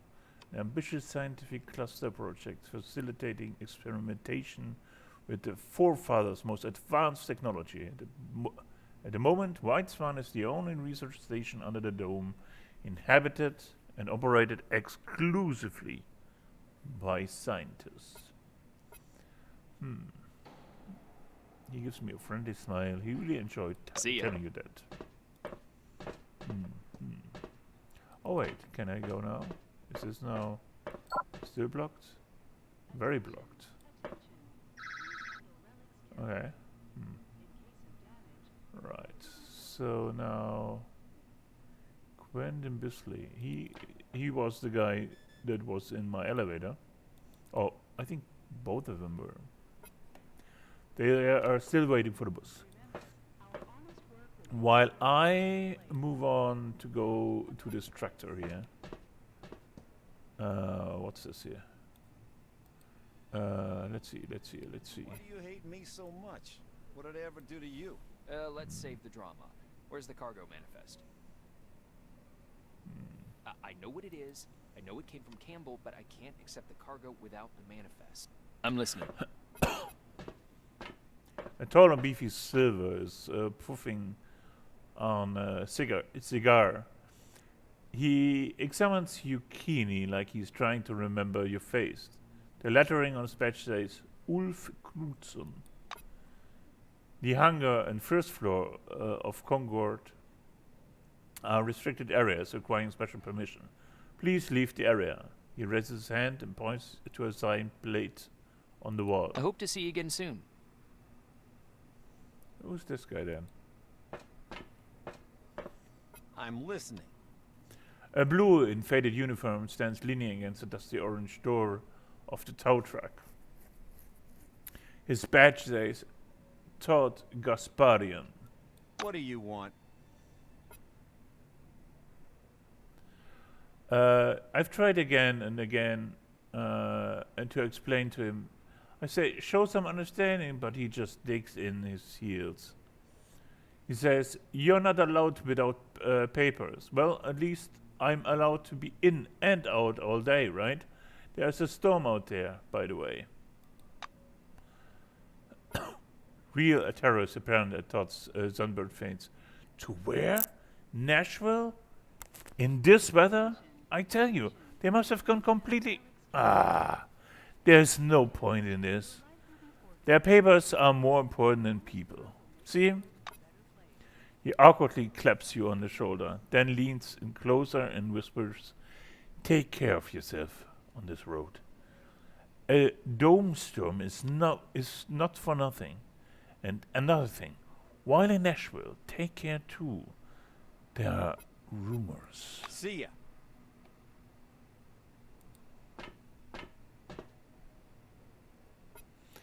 The truck is covered with desert dust and the engine is still burning hot. It feels like the car has come a long way before it got here. When you put your hands on the cockpit, an almost imperceptible noise, like the rustle of the ocean, fills your head. A slightly tingling sensation occurs on the tips of your fingers, as if from a weak current.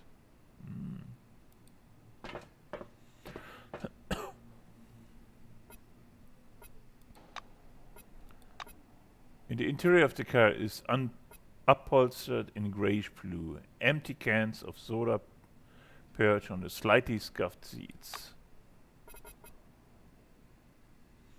Smells like gasoline. This warm, familiar odor is coupled with that of some vaguely familiar chemical. Oh, what do I have? You give a few probing sniffs and are rewarded with a sharp and fumy smell, like power steering fluid. And if it's soaked into the interior, that means the power steering is shot. No wonder this is in repair bay. Backseat is covered with clothes. There are a few dank-smelling shirts, a light jacket, and a silver-winged blazer. There's a little bag under the blazer. Woohoo! Dashboard. There's nothing remarkable about the dashboard. The odometer reads 86,012 miles. All you find in the glove compartment is a couple of old magazines and a dome roadmap. Oh, okay.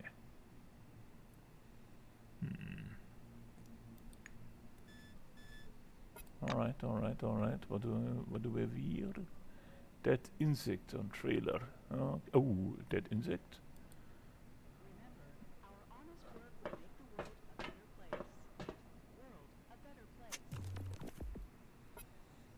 There's an insect.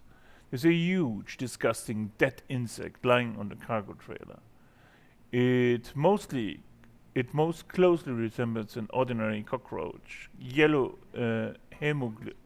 hemolymph flows among the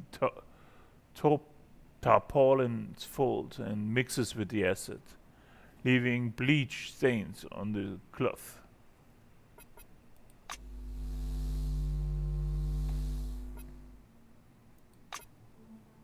A soldier emerges from behind the truck.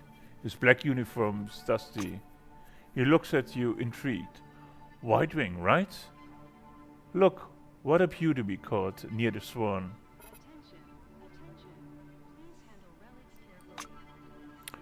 Listing the phenotype details of the cockroach, you conclude that it's a mature female, at least 10 months old. The black regards you with respect. Yeah, we just bluffed our way through, let's be honest.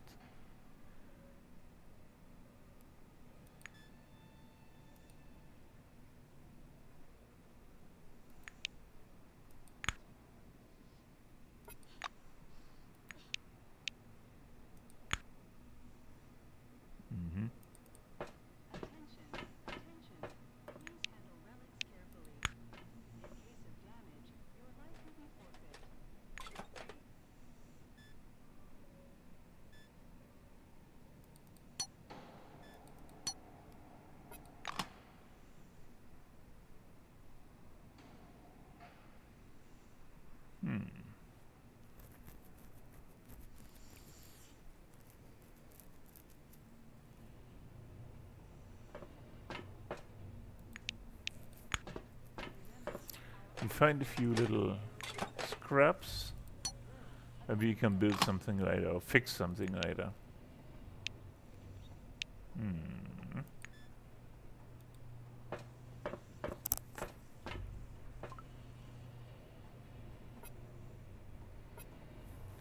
If I would be I could be driving a car or dismantling. I could do something, but I can't. I can just honk. Funny. Orange crawler tractor is waiting at gate 3. The vehicle's number has been scrubbed off by desert wind and sand. It must be the transport Kingsley spoke of. The driver's side door is half open. A young woman is sitting sideways in the driver's seat, legs hanging out. Clara Morgan. Hi there. She offers her hand. Hi, I'm Clara Morgan, and you're the novice going to Nashville, right? What's your name? How do you feel? Do you mind if I smoke in the car? Her handshake is surprisingly firm. Clara smells of soap, some fragrance, and slightly of gasoline.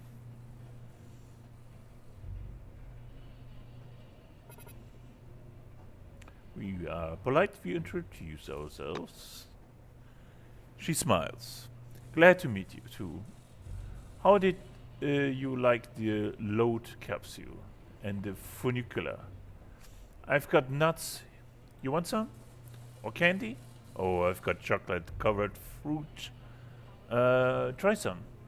Did you know candied fruit are dried, then boiled in syrup? You climb into the cabin and plunk yourself down in the passenger seat. The truck seems big on the inside.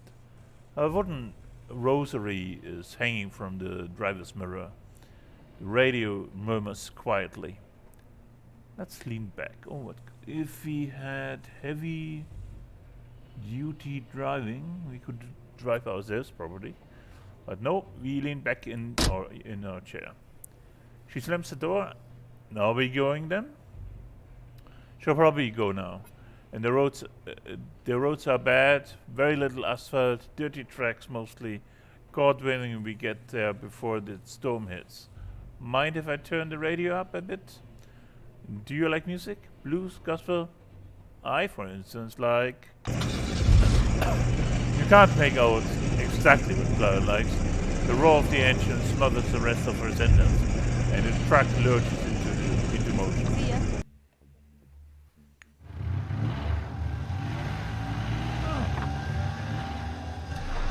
Now that's interesting. By 1973, the northern and eastern parts of the dome were covered by a developed network of roads, along with related infrastructure, cafes, motels, and of course gas stations. Today there are a little more than a dozen gas stations, but the Cronus management expects to bring their numbers to 50 by 1975. The Dome as your new home leaflet. The highway leading to C-12 Nashville is blocked by an anomalous storm, and you're forced to detour over a mountain pass. Soon, the radiator boils over, and you have to stop. The highway leading to C-12 Nashville is blocked by an anomalous storm, and you're forced to detour over a mountain pass. Soon the radiator boils over, and you have to stop. Clara lifts up the hood and yeah. thoroughly examines the steaming radiator. The engine's boiling, so we'll have to wait. You do know what happens when a car boils, right? It's... The Blue shuts her mouth abruptly and stares anxiously at the dark funnel cloud dancing on the horizon. Now that you're on higher ground, it's clear that the storm has overtaken a fairly large section of road. It will be difficult to pass. The Blue looks at the engine again. We wait. As soon as it cools down, we'll go. This storm worries me more, but it's not an insurmountable problem. I heard there are some relics at the local gas station to protect against anomalies. You could even accidentally step on one out here, they say. Mysterious are the ways of the Lord.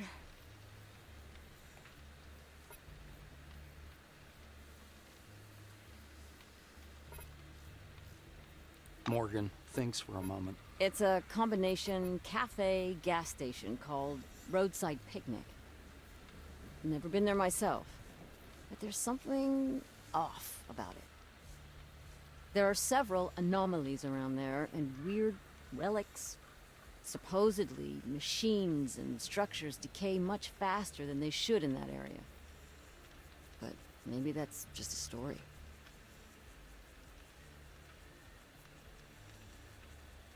Your companion perks up a bit.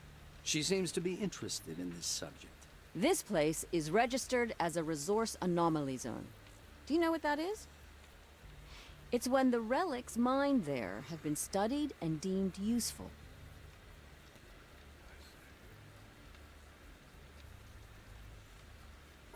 Not much is known about these relics. They dampen anomaly fields, even very strong ones.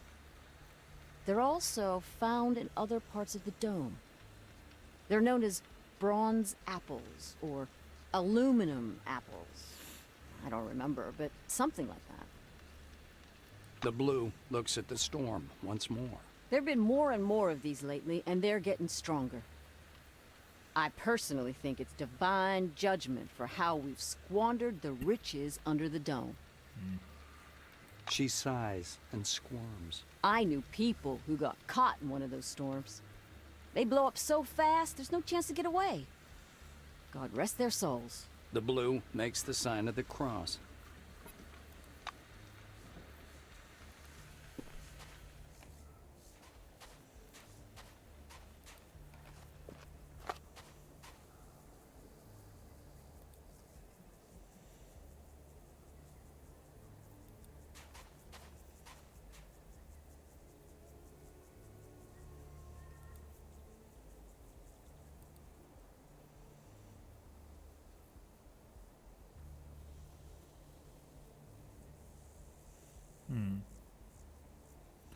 Right, so what do we have here? Okay, I don't think I need to go there. I can go straight the yellow line, follow the yellow line here. There is, I think, no need to sneak. Oh, maybe there is. Don't question yourself if this storm is strange or not. Simply accept it, child. Scan, yeah.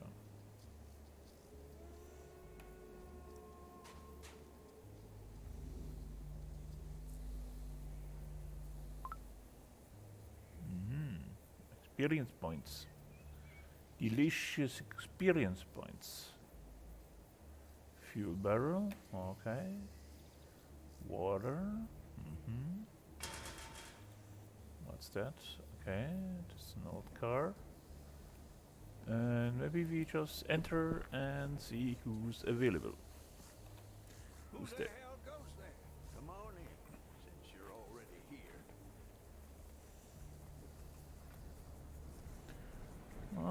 the old geezer.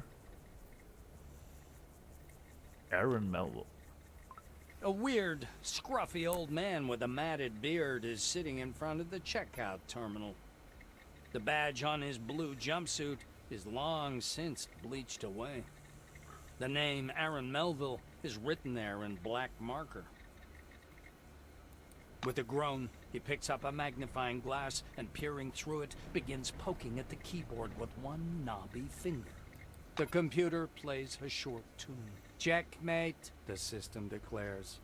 The old man angrily sets the magnifying glass aside. A Grandmaster? You're a piece of junk, not a Grandmaster. And a cheater to boot. He raises his head to squint in your direction. Eh? What do you want? I don't advise eating here, and there's nothing to buy. And either way, we're closed. The shopkeeper rises from his seat, and you notice he's sporting a peg where his left leg should be.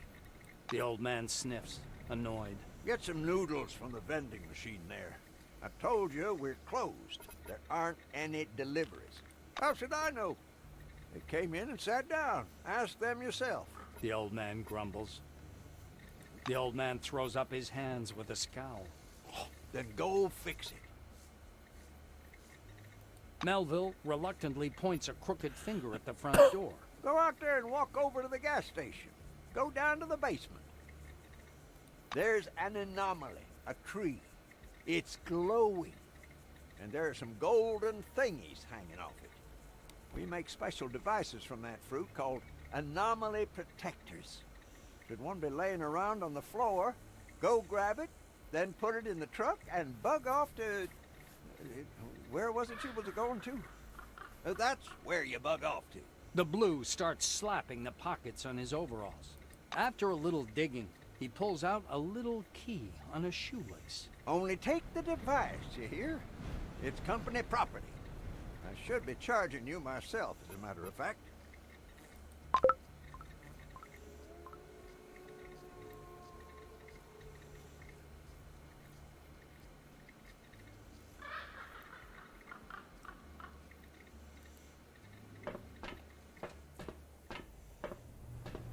Good day to you. As you approach the table, you catch the end of a strange dialogue. A grey, long-haired man in a silver jacket is making weird gestures as he confidently explains something to the young girl sitting next to him. The only logical, undoubtedly correct answer is this. The dome vibrates out of sync with the universe, hence all the anomalies. Seeing you, he raises two fingers in a peace sign. The man radiates calm and goodwill. Peace be upon you. My name is Rabindranath Krishnaswamy, and this is my sister, Swallow. With her outsized pupils, Sister Swallow's eyes remind you of twin forefather anomalies. She scratches herself out on top of the table as if hoping to melt into it. Hello. Oh, my fingers are warm. Lines, waves.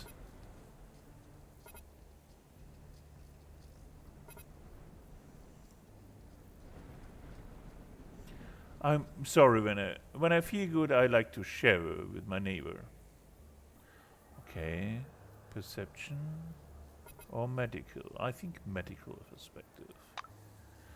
Rubs her cheek against the table surface. Absolute peace written all over her face. Rabindranath sways slightly on the couch and weaves an invisible pattern in the air with his fingers. These two have taken enough drugs to knock out an entire Blackwing squadron.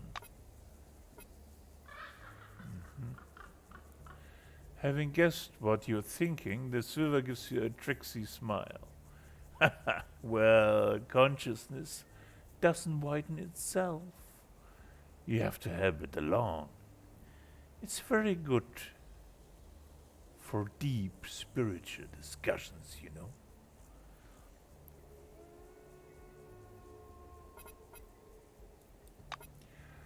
The girl reaches into her pocket but catches the man's stern look and stops. Sorry, our supplies are running low. We can barely get enough for the two of us, and this stuff isn't cheap. I hope you're not offended.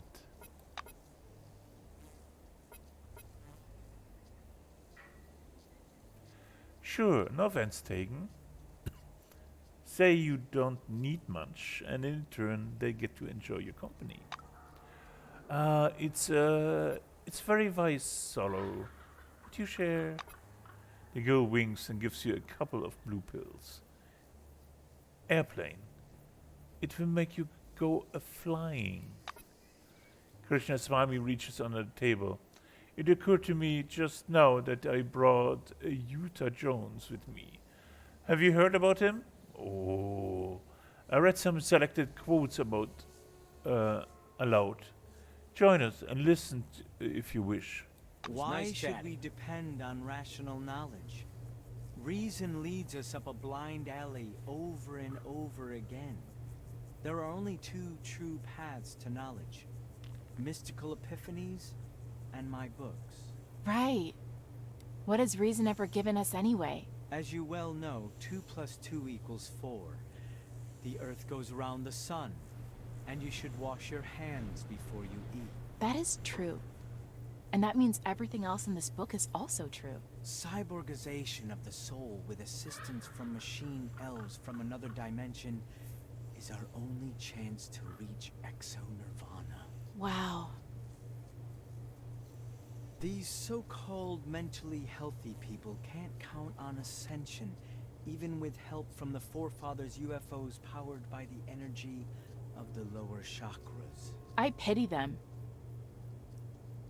The visible world is a hologram built by a trans-dimensional supercomputer, built by the race of quasi-demiurges to restrict humanity's potential. I've always suspected something like this. The sacred energy virus of the forefathers recombines the human genome, implanting the Omega chromosome to transform people into techno-spiritual beings. Cool. The difference between the mental abilities of a forefather and a human is the same as between a human and a dead hedgehog. Poor hedgehog. Pseudo-crystalline demonoids transmit the perverse idea of biophilia into the human subconscious. Hence, our obsession with material values. It all fits together. The soul is nothing more than an information field, a psychokinetic mechanism that presents as a torus vibrating at superlight frequency. Holy cow. Karmic immanence results from the deep-rooted Zionism of Earth elites. I understand so much now. Oh god, okay, I'm gonna leave. It's fun while it lasted. I think I need to go across the street somewhere. Where's the gas station? Somewhere I need to go downstairs somewhere. Now in the basement.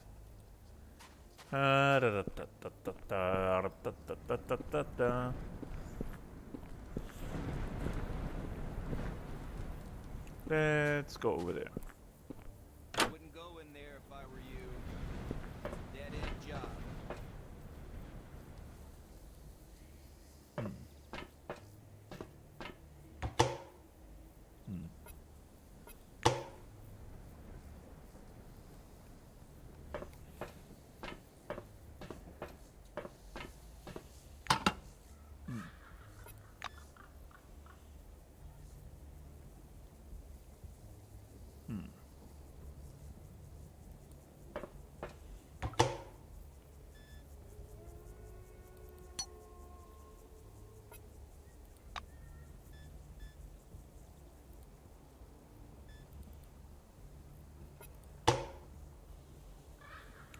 Okay, canisters.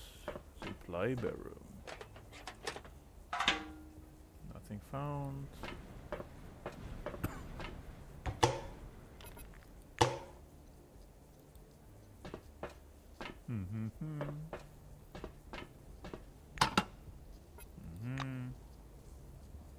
Oh, military grade medkit is good. Toolbox is good.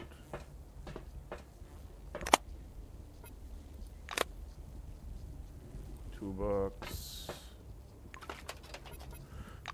Very good. Another toolbox. What's that? Simple lockpick. Yup. Thank you very much. A big box. A wrench and polymatical ore. That's good. That's very handy. Supply barrel. What, you have to go outside? No, not that important. Come on. I mean, just stay in this room for a moment and we find a way. Large container. Why do you have to go outside? There's no reason to go outside. Come on, let's stay inside. So maybe this one here. Oh, what's this? Oh, you can wait, you can sleep. What's this? It's a rest cot, whatever. Okay. Search. Locked. Search. Assess. Okay. Do I want to? Search the boxes maybe, huh? What do I have here? Empty beer bottle. Who knows what he can do with this empty beer bottle?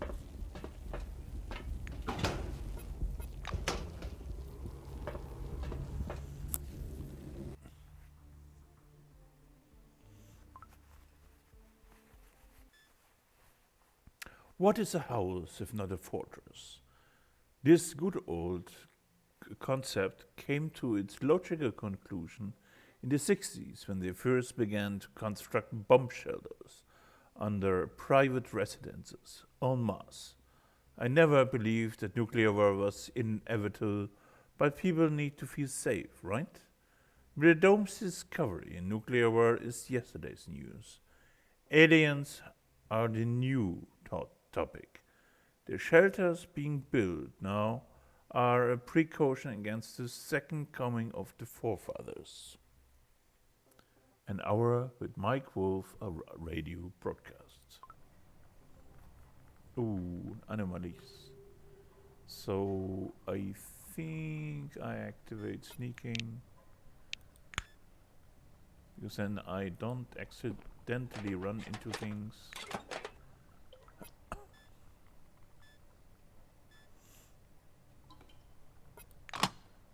I hope I can carry all that much. Ooh, okay. What's this? What's this? Toolbox. There's nothing else but the toolbox. Oh, here's was. Oh, okay. This one I can search.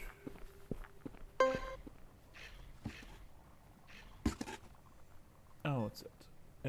Stack of documents, piece of cloth, Techno Woman comic book issue.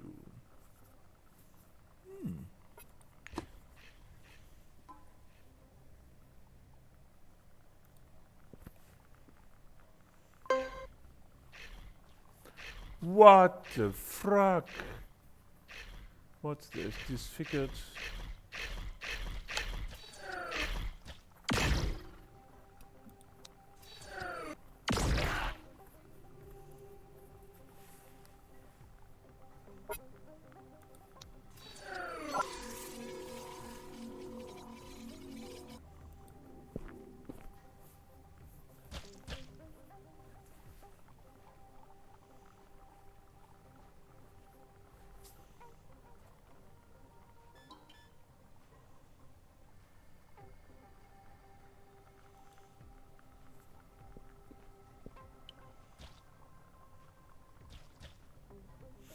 What the fuck? Was ist das Ding? Oh, kann ich das irgendwie...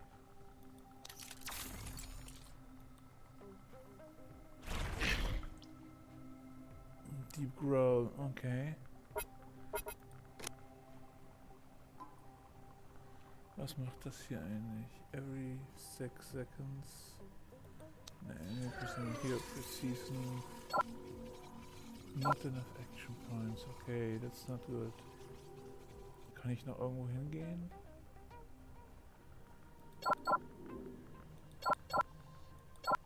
Ich kann vielleicht hier durchgehen, krieg aber radioaktive Müll dann, Na gut, okay. Dann würde ich sagen...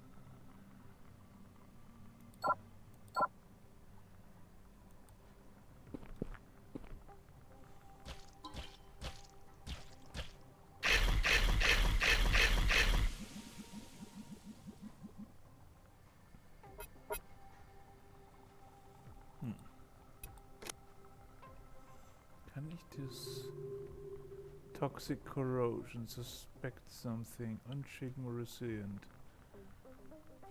incredibly fast, right? Okay. So.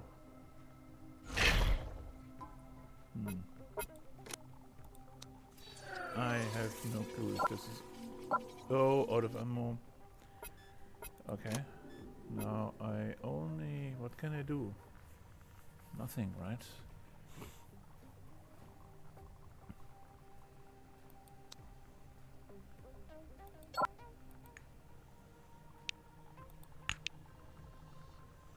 I'm just gonna scan this bunch.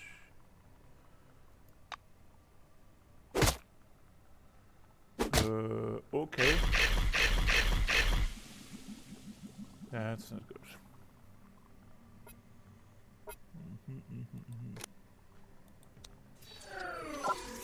I need to reload. How do I reload? Yeah, okay, wait. What's this? Dig, force, lockpicking, pickpocketing, hacking.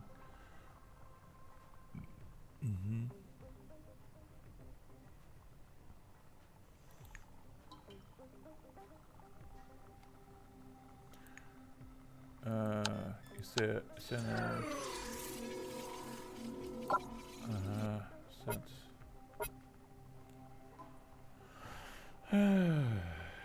I think we can just...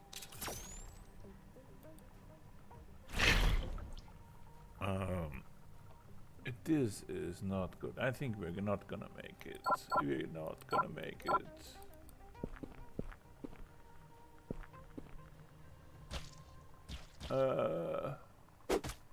Smash. Okay. Can we just, you know, go somewhere? Nope.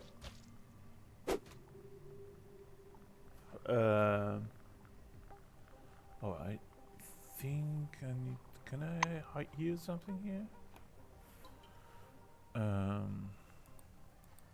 Quest items, components and supplies, tools, drug simulators, medical, okay. Arat, rat force, medkit. Consume medkit and consume arrow tree, I think. What? No? Consume rat force. Or use on... Ah, okay. No. Now I just need to... How... don't I have any... What's this needed? Upgrade weapon, unload weapon, reload. Ah! See? There you go. And now it should... maybe next turn.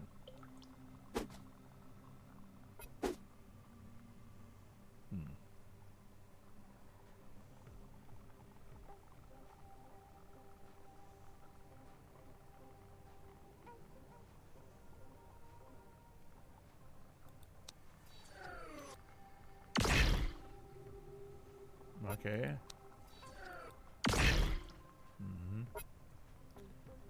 No.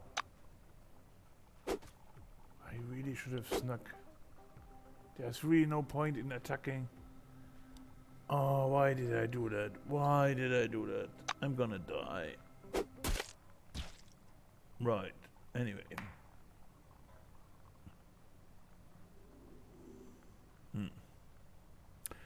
I'm gonna end this stream right now. And maybe if anybody of you is interested, we can just reboot or load this last save game, and you can see how this story ends or how this goes further. Otherwise, I would just show off other games that I have, and you can enjoy these. So many of the games I will just showcase, meaning I play a few hours.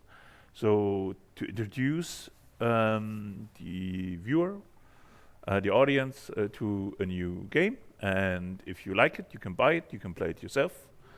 On this way, you have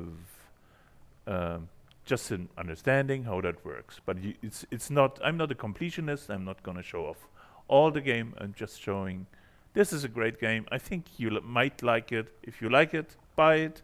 If you don't, I've shown you, and you didn't waste much. At least you didn't waste money. Right. So I'd say thank you all for watching. Have a nice evening and enjoy the rest of it.